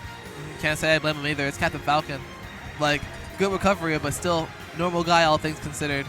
Coming back against like that fast period of data from Luigi, and like those plethora of options to either gimp or just take the stock off of you from Steve, not the best matchup to recover against at all. Yeah, absolutely. Speaking of Steve, I believe looks like we've got Spider and Crystal back on the stage once again. I believe it's going to be Mario Steve as well. I don't think that Crystal's going to be up for the Luigi here. Yeah. we're definitely not going to see that. Especially with the Greninja on deck, it'll be very easy to get gimped. Super easy. Yep, there it is. Well, sorry, Enderman. Steve. Alrighty, so we've got a very, very interesting match about to unfold right here. Snake and Greninja versus Steve and Mario. Ooh, back to PS2. Yeah, whole lot of green today. Yeah, back to the green. I was gonna say that too. Back to the green. Back to the green. Listen, the grass is always greener on the other side, but it's never greener on PS2. Nope, don't get much greener than this, man. PS2 is a Georgia Smash Ultimate safe haven. It's a safe space. It's a canvas for which we paint the art that is our gameplay. That's a bar. Bars. Yeah, that was bars. And you know something crazy is that, like, out of state, people know this as well, right? People understand, like, the stereotype of, oh, hey, we all go to PS2 and they still let us. And they still let Why us do do it. you let us? You know, I think it's it's gonna be a very, very interesting dynamic because obviously, like, you know, Crystal very, very aggressive Steve, but I know, like, in this with this dynamic, there's very, very clear stock tanks here. You know, obviously Steve and Snake want to hold on to the stocks while Greninja and Mario just fight everyone and just hit everything that they can. Yeah. But we already get that first stock off of Crystal as well. Yes. And Spider sitting at 111%. Very scary. Finding that up smash on CJ Frozen, though, taking that first stock. Snake didn't work there. Looking like Anarchy and Spider are holding on to their first right now. Ooh, I thought he died. You saw that down there? Yeah, I did. Swear I thought he died. Okay, still in that air. Good up smash, good anti-air, good find. But really, really excellent awareness by CJ Frozen. You know, watching that up smash and then quickly turning around to find that up tilt because Mario up smash, it's not laggy. It's not laggy. Yeah, he was watching him. He was watching him. That was very, very good awareness. Not laggy, but also has invincibility. I was like a years old, when I found out that, like, most of the Mario Bros, like that has that type of, like, up smash are just invincible on startup. Correct. That's what makes him so incredibly dangerous. Like, I know Game & Watch has that too, and I know, like, Sonic has one too, even though it's kind of different. But it's so jarring. Yeah, it's so jarring, especially when you're in a game state like doubles, where, like, it can be very, very hard to, like, find a punish sometimes when you have a teammate because it's like, oh, if you punish them, then his teammate punishes you. So if your punish isn't good enough, or if you're in a state where, like, your whip punish could cause you to die, it can be really, really hard to, like, find a choice there, especially on a move like Mario up smash where it just sometimes doesn't even feel worth it to punish it. All right, now we're sitting perfectly with the stage control right here on the side of Spider and Crystal. Yeah, looking like they're definitely a little bit behind in these stocks right now. Crystal still not finding that diamond. Yeah, but we still at least have to find that kill. This is still game one, by the way. No iron either. I'm not realizing he's very much broke. I'm not sure how he missed all those up tilts. We're just gonna ignore that for now. Hey, listen. But finding one. You could take Smash 4 away from us, but can you take us away from the Smash 4? That's facts. Ooh, and it's looking like it's gonna be Spider. Oh. On his own just right now. It's crazy conversion, but yeah, really, really good conversion, really good team build. Unfortunately, dropping it just there, but a little bit too fast from Anarchy there. Oh, he teched that? Oh my god. Okay, I've seen Spider clutch these before. He's gonna need a miracle. Oh, and that is a miracle. That is what we would call a miracle. For sure, a miracle. One might even call it the MK Leo. I remember when he plays this character. I was looking really, really scary. CJ Frozen or farming in the center of the stage right now. What in the world happened to that flood? Was that? Ooh, yeah. You gotta pay attention. You gotta pay attention, yo. Yeah, we know that CJ Frozen certainly is. That C4 was a really good find off that air dodge too. Yeah, you saw he was standing in the middle of the stage or farming, just looking at him. He's like, you're gonna fall for it eventually. I'm just gonna stay here. And he did. He ran up, grabbed it. Anarchy just barely whiffed the F smash on the grab. Lucky, I think one of the most interesting, like, intricate things about doubles is, like, punishing throws, because a lot of time, like, people don't realize if you only play 1v1s, throws have invincibility. You cannot hit someone while they are throwing. And then, like, with Mario's back in particular, the person he is throwing has a hitbox. That's another thing you wouldn't really think about in a 1v1, because if you're grabbed by Mario and you're being thrown, what are you worrying about getting? You are the hitbox. What are you worrying about getting hit by the hitbox? But in doubles, you need to be very, very careful when punishing Mario back throw. And Anarchy just barely whiffing it right there. I felt that expeditiously because my down throw could break shields. Really? Yeah, it can. Like, down throw breaks shields, and up throw is basically a smash attack. Oh. Yeah. Look up Ashimo Aqua, the one that he won. Like, I didn't know that. Yeah. You don't really see Ken down throw. Yeah, definitely not. But he's not on the screen. I digress. We're gonna see. Oh man. Oh, I just realized. Look, I see CJ might be dead. Oh my God, Snake is so heavy. He's barely surviving just now. Yeah. Would have killed me. Oh, and it looks like goodness. I'm just now realizing too. It looks like Crystal has opted to switch over to Luigi, and definitely has been befitting them right now. The Mario Brothers. Mario Brothers. Plumbing's our game. Mario bled us. When you think it's in trouble, you can call us on the double. We're faster than the others. You'll be hooked on the brothers. Talk to him. Talk to him. Talk to him. Talk to me. You know that he was looking for that down tilt. That F smash almost demolished his stock. It definitely would. Oh, okay, good back air there. Now, best case scenario, we can find this edge guard, even this ledge trap. Wow. You know what? Snake players just go for that wake up off a ledge into that up tilt, and it's hilarious that it works the way that it does. Because what is the punish? What is the punish on it? Like, yeah, I know, and it's safe on block. Safe on block against most characters. Safe anyways. on block, extremely strong. Low-key safe on whip as well. Safe on shield. Like, it's just safe. Like, it's very, very difficult to do. We're alive. Ooh, just barely surviving. That was at 0, so that wouldn't have killed. Maybe it would have killed again at singles. At like 6% or in singles, yeah. Yeah. But again, Snake is a heavy boy. Maybe he probably needed like 6% before like the combo had started. No, absolutely. Okay, I have no idea what happened there, but we're gonna chalk it up to you got exploded. Yeah, the pace of this match has definitely been much more firmly in Crystal and Spider's favor right now. I think the swap to Luigi was definitely a really, really good choice. You know, it didn't seem like Chris was really, really leveraging a lot of steep strengths, you know, with the walls and the mining, just having a hard time fighting those diamonds. But here, he can fight with Luigi. Oh, 100%. He can get gipped, though, too. It's one of the trade-offs of picking characters like that in doubles. I guess drop-down Nair wouldn't work on Snake when he's doing Cypher, huh? I wonder if it trades, like, at all. Like, trading would actually be good, but I wonder if it, in the world just happened? He traded his stock, but he got unfortunately like hit by the Cypher when he forward-aired him and he missed his tech. I see. So he traded his stock for the edge guard, but definitely traded the lead away in the process, so I'm not as sure if it's worth it. Tech check from Nikita sounds devious. Not Nikita, sorry, from Cypher. Oh, from Cypher, yeah. Yeah. But fighting the up smash bring us to even stocks right here in this game one. You know, this game one is going to be very, very important for setting the pace of this set. So I know both teams are very much looking to close this one out as quickly as possible. Just looking for that grab, man. Like, that was super close to CJ Frozen just losing the stock right then and there. Ooh, he's CJ, super dead. CJ waiting. You saw him crouching. He was waiting for that up air. Yeah, now he's all alone with his thoughts. Ooh, it's gonna be, oh my God! C4? Wait. Drag down back air into the C4 conversion. So good. Such a good find. That was a really, really good find by CJ right there. All right. And now they're up 2-0 now, right? I don't know why I said that was game one. That was definitely game two. Yeah. That was definitely game two.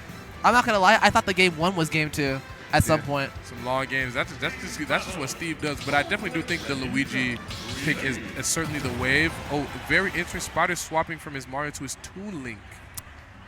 Ooh. This is going to be very, very interesting because this character, you know, definitely has the options to like play very campy. Spider, not a campy Toon Link. He will be fighting. Yeah. So I'm very interested paper, to see what he does with it here. On paper, like, zone control, especially against Snake, would be so much better here. Oh my goodness, look at that damage you already found already, 55%. Yeah, finding a really, really good conversion, but Crystal, looked like he conserved his jump, really making it back just now, but definitely needs some help to get back onto the stage right now because he is getting just edge guarded by Anarchy. Anarchy barely taking on 80% right now. Hey, that grab, sorry, it clicked forward there with his air, which low-key, I'm surprised it didn't just hit him anyways. Yeah, that F smash looking like it's going to take away Crystal's first stock. Dead. Put them on the board. Yeah, good tech chase. Excellent tech chase. Tech chase! Good tech chase. Okay, now we have. Looks like a very, very even game right now. Spider holding on to this first stock. Oh, absolutely, and it's crazy because like, Toon Link, not the heaviest character in the world, and like not the fastest zoner that you could possibly get, but like despite that, is able to like survive for as long as that, then and there. When you get hit by that, and now you lose the stock, and now it's 2 stocks a peak for that team. Very, very unfortunate miss on that bomb pull caused him to get F smash, but you can see that he's got a. I'm not sure why he thought he could grab Snake F smash. I'm not sure why you thought you could do that. But I respect the initiative. You've got heart, good hustle. Yeah. Good hustle. Hey, listen, you can't hustle if you're dead. But you will pay the price for your insolence. That is a very, very unfortunate misplay from Crystal right there. That's a sacrilege right there. All right, now we recover back by rolling. Really good bomb toss up air. Spider doing everything he can to keep this game together right now. Oh my goodness. CJ Frozen was just like, yo, Spider, are we not going to hit Frozen right now? It looks like he got grabbed. He got tech chased by down throw. True. Really, Uh-oh. Okay, it's looking very, very even now. They one more tech chase, or if this goes to last hit, it'll be very, very difficult to deal with 2-link bomb in last hit as well as Luigi Cyclone. So we'll see what happens, but can't deal with Luigi Cyclone if he's dead from an edge guard. So we gotta be really, really careful about getting back on the stage here. Oh yeah, and now we And he finds his way back on solid ground. Crystal currently at 96%. This is still okay. Now they're both out of like range of like down throw combo. Oh, they can't get those at all. It's a really, really unfortunate situation to be in. Just so many different things to have to tech and to avoid. You know, with Sonic's in his head, all by myself. Uh-oh. Ooh, really, really good forward throw, stopping him from punishing that throw right there. I like that. Good check there. That up smash was just crazy. barely not killing. That would have been a spectacular up smash to kill right there. No up air. Good back throw. Oh, he's got to be careful right here. Does not want to get French out by Greninja off stage. Again, we've seen Spider do these before, but this is not. Oh, running man, into the C4. That check. He's just standing still, and he's never failed at doing those, not once. Yeah, really, really good. Really, really good patience on CJ4 and CJ Frozen. Just Spider caught up in the heat of the moment, missing that C4 there, causing him to lose that last stock. But a very, very good competitive set. Very, very honorable showing. Yeah. Loved watching that. It was very, very interesting, especially the swap from the Steve to the Luigi. Definitely made for some very, very intense matches. Definitely a lot going on right there. So I was very, very excited to see. Nice change of pace, despite the fact that we, considering the fact we saw a lot of Steve. Now they're moving on to losers finals to fight against Fatality and Sunita. Yeah, so this will be very, very interesting. So we've got a little bit of a Georgia South Carolina rivalry right here. You know, obviously Georgia team looking to defend the house. So we'll see how this proceeds. I'm gonna hold my tongue and just wish both these teams good luck. Absolutely. You know, obviously Anarchy, you know, story of his play in these double sets right now has been finding these games to find these edge guards, either with what is his up B called? Hydro Pump, either with Greninja up B Hydro Pump, you know, just getting people with the win box on it, or just finding those back airs and, you know, tech checking people against the stage or just killing them outright. So I think Griffin's definitely going to have to be careful there, because if we saw one thing that was really killing him against that set against Didi and Spickles, it was those reversals off stage. Yeah. It was those overextensions, but particularly off stage. So he's definitely got to watch those. And Greninja will definitely kill you for it. No, absolutely. Snake already kills you for it. By the way, I was not familiar that the name of the move was Hydro Pump. Leave it to the Pokemon guy to keep me covered. Yeah, you didn't know it was Hydro Pump? Well, like, no, I didn't. I know it's weird because it's not like an offensive move, but Hydro Pump is like very much an offensive move in like normal Pokemon. So you would think they would name it something in Pokemon that like isn't offensive. Like it could have been like Water Sport, you know? Water Sport could have. No idea what that is. I wish I played Pokemon. I might be overcooking. Hey, listen, you know, shout out to ZA. Okay, interesting. Diddy Kong? Okay. This is going to be very, very interesting. So it's looking like it's going to be switching up the characters a little bit. Sonito opting for the Sonic instead of Snake. And CJ Frozen looking at the Diddy Kong instead of Snake as well. So this will be very, very interesting. I'm guessing they didn't want to do double Snake and dubs, which is very understandable. Yeah. But I was going to say the funny monkey, but there's nothing funny about Diddy Kong's ain't kid. nothing funny about this monkey. It's serious with this one. Also, we're on Sonic. Not opting to go Snake, which you know, it was working for the whole entire tournament. Glad to see it back. Yeah, absolutely. Very, very excited to see the Sonic back.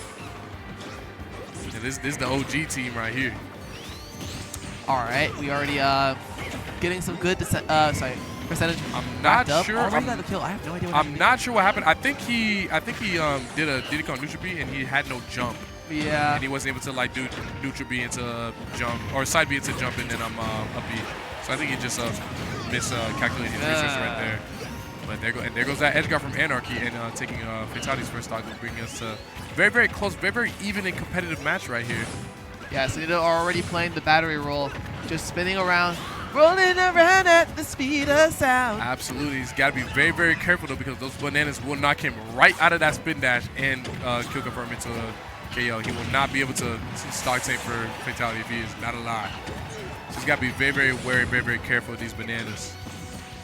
Oh.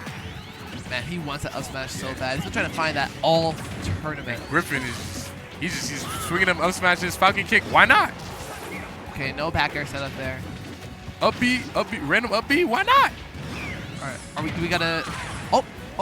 Oh, really good a homie attack. Not able to find the forward there right there, but good homie attack. He's getting the best of both worlds.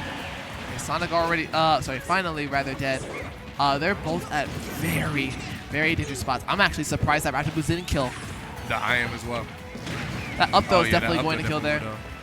Yeah, and CJ Frozen in a very, very precarious situation right now out of one stock. You know, Anarchy still holding on to his first at 160%, very, very durable right now. Oh, it looks back like Sonito is going to be taking that first stock away from Anarchy, and it's looking like a very, very tight spot for CJ Frozen and Anarchy right now. Goodness. Okay, that is a really good I thought that setup. was going to be a knee, but that Nair definitely more consistent and almost finding KO as well. Oh, definitely. Knee was not going to reach, unfortunately, there. I thought the Nair was going to be enough as well. Uh-oh. All right. Greninja off the stage. Ooh, I think he makes his they back. both are. Back air, tech check. Yeah, they are just. Griffin is an unstoppable force off stage. Well, not when he's the one that's right now facing the edge guarding. Yeah, when he's the one on the impressive side, absolutely, but not the other way around. Looking like CJ Frozen is gonna take a stock from Anarchy right now, bringing us to 3 stocks to 2. I know he's definitely looking for an edge guard right now to kind of like make the most of this last stock that he's on right now. But yeah, we want Gibbs here. Yeah. Super badly. Super badly. We want them Gibbs. And one of these straight hits is definitely gonna take Anarchy stock right now, so he needs to be careful. Goodness, there.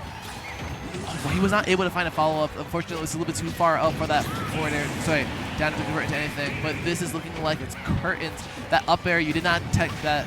What in the world just happened? It's over. Ooh. Yeah. That is disgusting. That is a disgusting grab combo.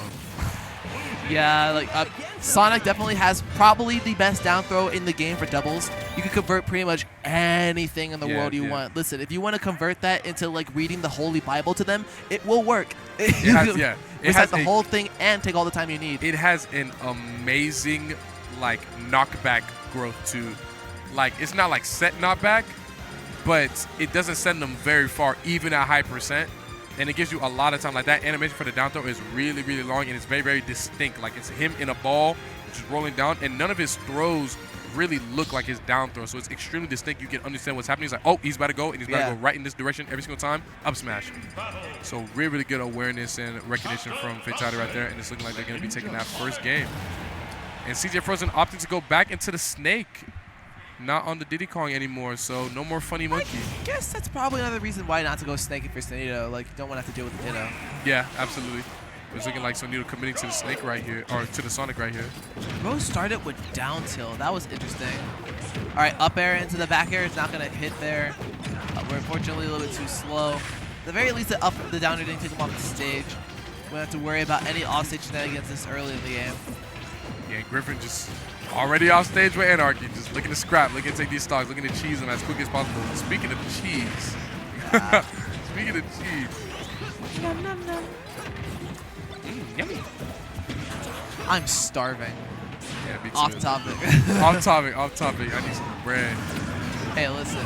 after we watch these glorious games, we're going to definitely grab something to eat. But we're also going to eat that recovery with that up B. Really good find from Fatality. Yeah, absolutely, and it's looking like Fatality and Sonito are taking an extremely commanding start to this game one. Fatality with no jump, got to be careful though. And it looked like he will make it back onto the stage, but not able to find his footing quite yet. Oh. There it is, back on solid ground. All right. Yeah, so Recovery. Sonito fighting for his life on the other side right now, missing that that neutral homing attack and eat an F smash for his troubles. Ooh, gotta be very, very careful. Does not want to get edge guarded right now.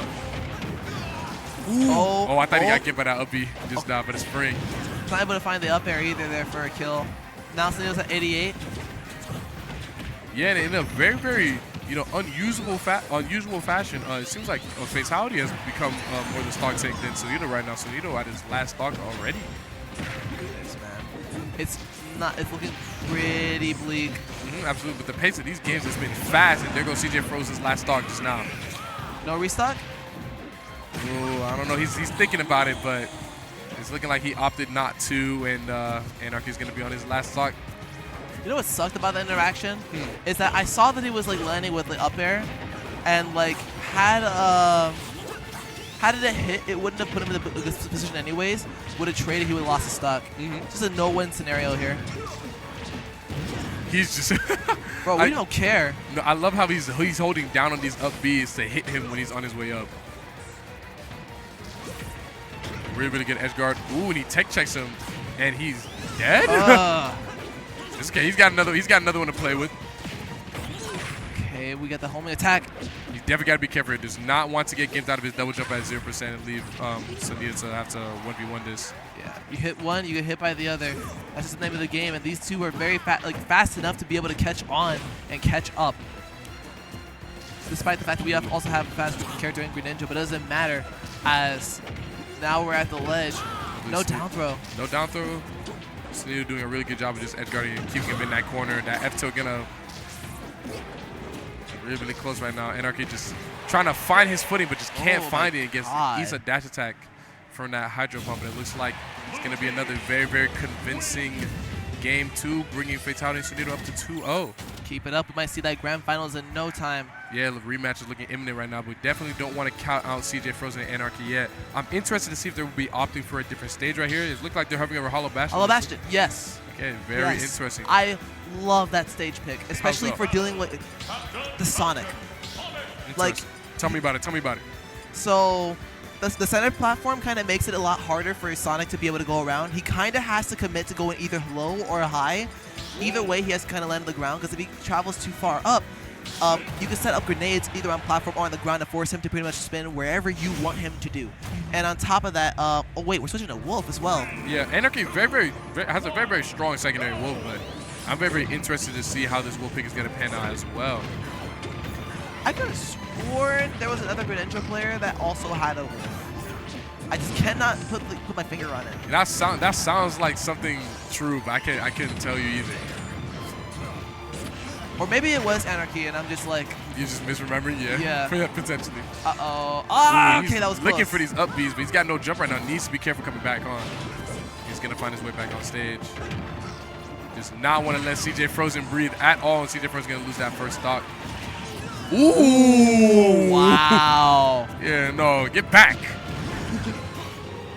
All right, 113%. Not the worst deficit to be in right now if you're CJ Frozen and Anarchy.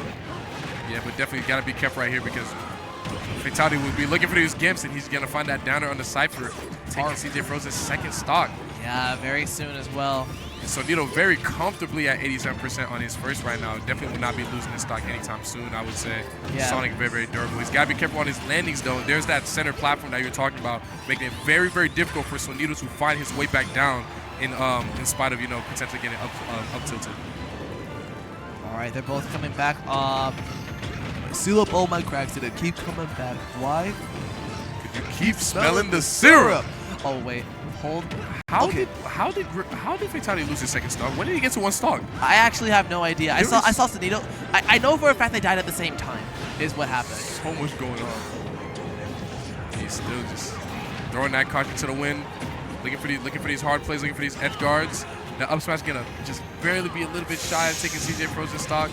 Oh, no kill with the Raptor boost there. Oh, okay, he was looking for murder right there. No, absolutely. And it's looking like they're gonna be offstage. Yeah, he's gonna be eating a up B for his punish. Yeah, this is looking like Raps. We unfortunately got hit by the spin teabagging. Oh, I would have down aired. I would have down aired Sonic. Yes, 100% would have done it. Oh my goodness, no back. Oh, catching a jump. Ah! Oh, nah.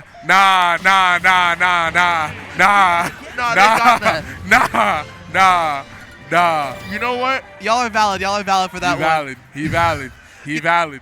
Fatality doing fatality things, and that's gonna move them on to grand finals. Very dominant. That was a statement. He didn't even need to do all that. He didn't even do all that. He didn't need to. He didn't even need to do all that. Maybe Greninja can make it from there with no jump, like with a really good angle. That's Won's not making it from there with no jump. He didn't need to do all that. Yeah, that's one for the TikTok. That's one for the YouTube short. That's one for the Instagram. Reels, post it on Twitter. Yeah, you know what? 20,000 likes, 30,000 likes, 50,000 likes. Yeah, very. No, that's what we like to see. Another electrifying clip from Mr. Fatality himself, Mr. Clips. Oh, definitely. Mr. Clips himself. So it's looking like we're gonna be going into grand finals, the rematch. Yeah, and Mr. Clips has to probably dial it down a little bit for this team because we need to learn how to dial it back against the reversal kings of Spickles and Didi. Absolutely. This is really good at punching. Very scary. Going to be a very big hill to climb to be able to get a reset or even like win the set. Like and Sonito opting for the Snake again instead of Sonic. I'm very interested into. I'm very interested in dissecting why. Honestly, at this point, I would probably go Sonic just to deal with neutral against Steve a lot better. If it was me. I agree. I think Sonic's. Wait, he could die here. He's dead. He is dead. Wait, the wrong person died. It was supposed to be Spickles that died. You never. That reversal had already happened. We haven't been 10 seconds in. You can never know with these two. And he looked like he's looking to get reversal. He almost gets reversal again by a Steve block again, but just barely weaving his way through in between the block and the ledge. Trying to edge guard me again. Ooh, holding on to that Nikita for a little bit too long. 40 seconds, please. Spickle's trying to find a ledge trap on Fatality. Fatality gonna find some solid footing, gonna make his way back down, but Didi pushing him right back off stage. All I need is one grab. He's not looking for it. You know what? He's opting to ignore Sonito. I am actually very shocked by that decision because he could have gone for a very early and a cheeky kill. But you know what? It's really hard to approach Snake underneath these platforms with C4 and grenade. And when you do, he's really durable. So why do it? Why not? Why go for the super durable hard to kill Snake when you can go for the easily gimpable Falcon that's throwing himself off stage? Like, it makes a lot of sense. Now we're clipping the Falcon by his wings. No, absolutely. Wait, yeah, he keeps on trying to go for it. He's gonna hit that no matter what. You know, here's the thing, right? And I know for a fact that Spickles is not reacting to the overextension. He's doing it all preemptively because why not? You're putting yourself in a position where you can just be able to recover anyway, so it doesn't even matter. Whipping does not put you at any disadvantage. Wow, you're just getting caught in that mind card. Looks like Spickle's gonna be losing his second stock, but Didi's still holding onto his first firmly. Yo, this is Fatality Ganondorf.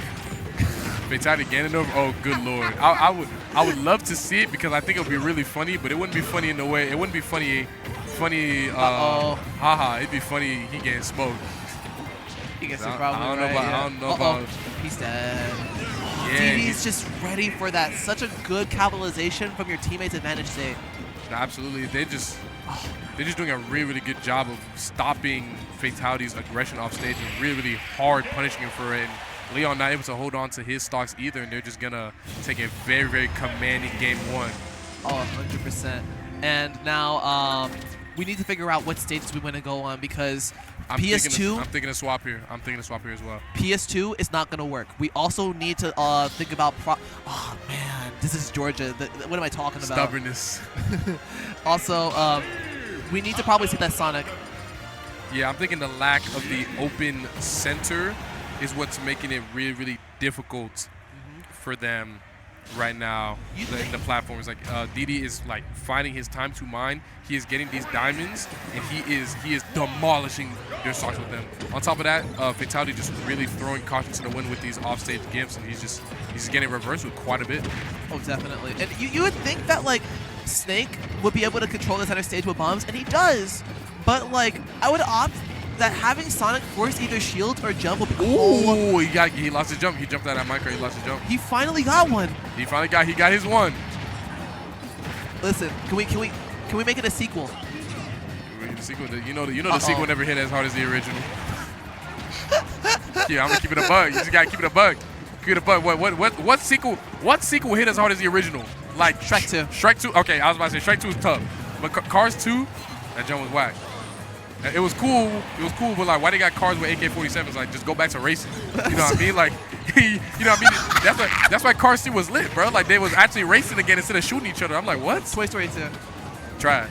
What? Yeah, I said it. What? Yeah, I said it. Speaking of trash, fatalities first start going straight into the bin for that minecart. Okay, wait. And Didi looking like he's already crafted that diamond, ready to kill some people. That's so unfortunate. I saw the Vision 2 right before he even did it. That knee would have like brought things around. So, oh my goodness! God. Got that raw knee anyways, and get that edge guard. We got a sequel. We got a trilogy. Okay, never mind. Maybe this is the Shrek 2 kind of sequel because Fatality has been finding these KOs and Sonito is holding on to this stock. Firmly. Oh my goodness! Can he come back? All right, we're back. No reversal on. Oh, he's got to be careful right here. Does not want to get edge guarded, but that down he tilt. got 2 tunnel vision trying to edge guard Spickles that he just did not see Didi, and it happened again. Though he didn't die for it. He's at 0. Oh, he's dead. He's dead. Dead, but he's gonna take that stock in. Looks like Spickles is gonna make it back from that Nikita. It's looking like a very, very even game right now. Anyone can take it here. Please do something. Help Anything. me. Police! Uh-oh. Help! Police! Help! Recess gets the craft and try to go for. He was like, you know what? Recover. I don't care. You can have it. And the funny thing is, I actually fully believe that he doubled down on that Sonito would have died. Yeah, I know Spiggles definitely needs to be careful right now because one stray snake up tilt it will end his stock and his. Oh, it looks like Sonito found it, so it's gonna be putting us in a lasting scenario. Didi crafting the diamond. He will be. Sonito definitely got to get on the offensive right here. Does not want to let Didi craft too many materials. He's only got 1 iron right now. So doable! We get the dash attack! And the He's dash not attack dead. barely not going to kill. Nikita? An amazing recovery right now. Didi with no match right now in a very, very precarious situation. Down throw! Ooh. What? What in the directional influence is that? You know the craziest part? He didn't even have to do that. He could have just done down throw into forward air. For a tilt, sorry. And it would have been fine. Yeah, I mean, well, sometimes it confirmed drops. But or even up tilt. Like, up tilt would have worked. Yeah, true, but it's like, why do you, yo, where is your control stick at, yo? You're like, oh, the pizza here. Oh, the pizza here. Oh, yeah, well, the pizza here. You're like, where is your stick at? And then, against all odds in that situation, looking like a very, very hard situation right there. But Fatality and Sonito going to take that game too, bringing us to in game 3, 1-1 apiece. Now we're running it back to PS2. Not going to counterpick. I guess now winning the game with Snake is probably going to convince you that we're going to stay here for the rest of the set. Yeah, absolutely. I really do think the Snake is the choice to pick. I think the Snake is just very, very durable and has a much easier time. You're not gonna have an easy time getting down against these characters, and while Sonic would also have a hard time. He's dead again. Just going off the stage against Luigi. We gotta stop doing that. At the very least, you could probably stay on stage and go for edge guards. Probably just go for them safer. I think the biggest issue is he is not playing discipline with his jump, and he's gonna jump. Yeah, Sonito left alone with Spickles. Nothing good can come from being left alone with Luigi. All right, and now calm before the storm over here. Oh my goodness. Things start to get really crazy. Back air. Try to read a jump there from Didi. Was not going to get that, unfortunately. Got reversal. Luckily, that back air did not hit, so it didn't cost up a stock there. That up air train into the up B did not kill just yet, but that C4 Ooh, the C4 going to kill Spickles right there. Look like he was trying to get a reversal onto Fatality, but just eating a C4 for his troubles. Uh-oh, he's dead. Ooh, that F smash. I think the DI was a little sus though. Honestly, you could have just done an up B, but we take that as well. Yeah, F smash would probably be safer. Uh-oh. Ooh. Wait. Sonito running for his life from Spickles right now. Does not want to eat it up B again. Fatality was so close to dying to Spickles just now. There's good DI in to cover for that up B. Good reversal also coming back on the stage. Recovery. Oh, I saw what Fatality was going for with that drop back here, but it looks like he just whiffed it and then lost his jump.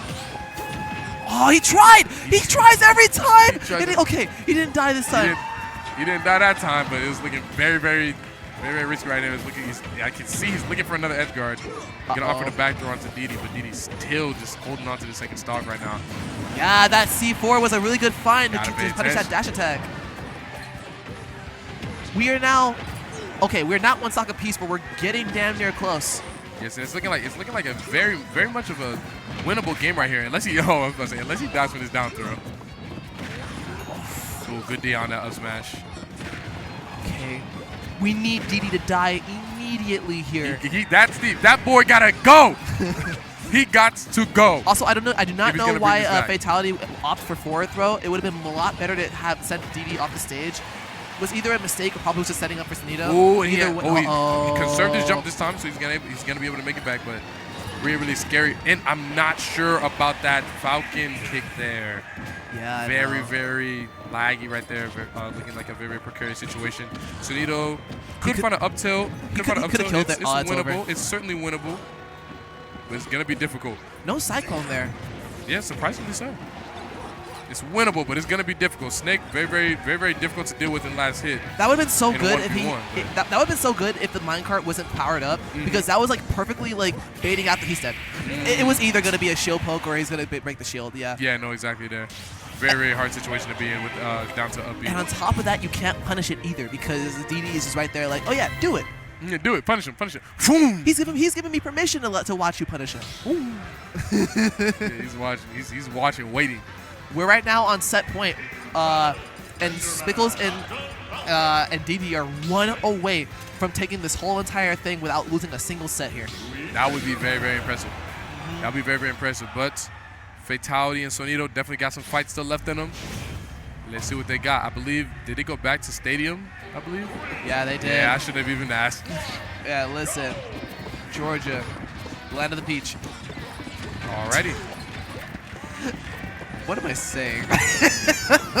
you see how Didi is just, you see how Didi gets a good, see how he gets like a good couple digs into that stage at the beginning of the game. Like everyone's all fighting and you know engaging with the match. And look, Diamond in 20 seconds, just insane. Yeah, the record time. Yeah, he's really taking speed run any percent. Yeah, he's definitely getting a little bit lucky with how early he's finding. Whoa, that up B was okay. Okay, you know, wait, hold. Okay. Okay, never mind. He got back on stage just. Yeah, he gets a trade for his troubles, but that up B definitely a little sus. I think he was trying to go for a ledge cancel there, but just barely missing it. Yeah, and now we have DD off stage at 106%. Very enticing, he knows, but he's going to get. He's got to be careful there. Oh, I think he's got no jump. Oh, but he's gonna make it back. He's gonna make it back. Are you sure? Are you sure soon. about that? Woo! Recovery badge! We go above that down smash attempt. Recovering onto the block, really good recovery right there from Fatality. He still dies. And we got the Luigi up B as well. This is looking very bad. Fatality potentially on his last stock. Yeah, he's definitely on his last stock right now, but the game's looking very even right now. Some of the most even we have seen it this entire set. But these next couple interactions will definitely decide the pace for the end of this game. You know, whoever starts to eat some good combo, eat some bad damage right here will definitely be selling it for their team in this moment. And okay. For a moment, I thought it was at a higher percent than he was. Yeah, and I was about to say, and it looks like he's dead. Game time. Oh my God! Didi going out there with that diamond forward there, gonna end. Sonito starts bringing it to 1-1. Fatality got no more stocks to steal from Sonito. So all of these. Boom! Guess who's dead? He's dead! I don't know how Fatality got his match either, but he's dead. You know what? Congratulations to Spickles and Didi for winning Dreamhack doubles for Smash Bros. Ultimate 2025. Yeah, truly a masterclass showing. I think we are watching the makings of a next premier level team. Very good showing for them, not dropping a single set. Indeed it was. Spickles very enthusiastically very joyful. emphatic pop-up. You can see all the love. You see all the love. Very, very interesting, very, very enthralling set right here. I had a great time watching that. But it looked like they're just, Spiggles and Didi just too dominant. Oh yeah, just too dominant in doubles right now. But even on the side of Fatality and Sneaker, they still played really well as well. It was really good to see all my boys just just making it to grands. Georgia just defended. We never get swept ever. So, they unfortunately concluded not even getting the reset, but they were finding their footing a little bit, being able to get a lot more. Sneaker was able to clutch one of those games, and we were able to be a lot less aggressive off the stage from Fatality's side, but it was unfortunately too little too late. That said, still valiant effort. I really do think the crux of a lot of where everything went wrong in that set was the overextensions. I think there were some instances where Sonita overextended as well, but in that game that they took where Sonita was where he was holding on to that stock and he was playing that center stage really, really well and really, really disciplined, he was doing an excellent job of holding on to that stock, and it made up for it in the end because while Griffin was still overextending, he had the stock pool to pull from. But in that last game right there where Sonita was trying to fight and box a little bit more, Griffin didn't have the stock to pull from in the end when he died, so it was just very, very unfortunate. Yeah. Very unfortunate. But it looks like that will be it for Smash Brothers today. We'll be back tomorrow at 12 p.m. Eastern Standard Time with Smash Brothers Singles. Thank you all for watching. This has been Greg. And I'm Jaza. We'll see y'all next time. Peace.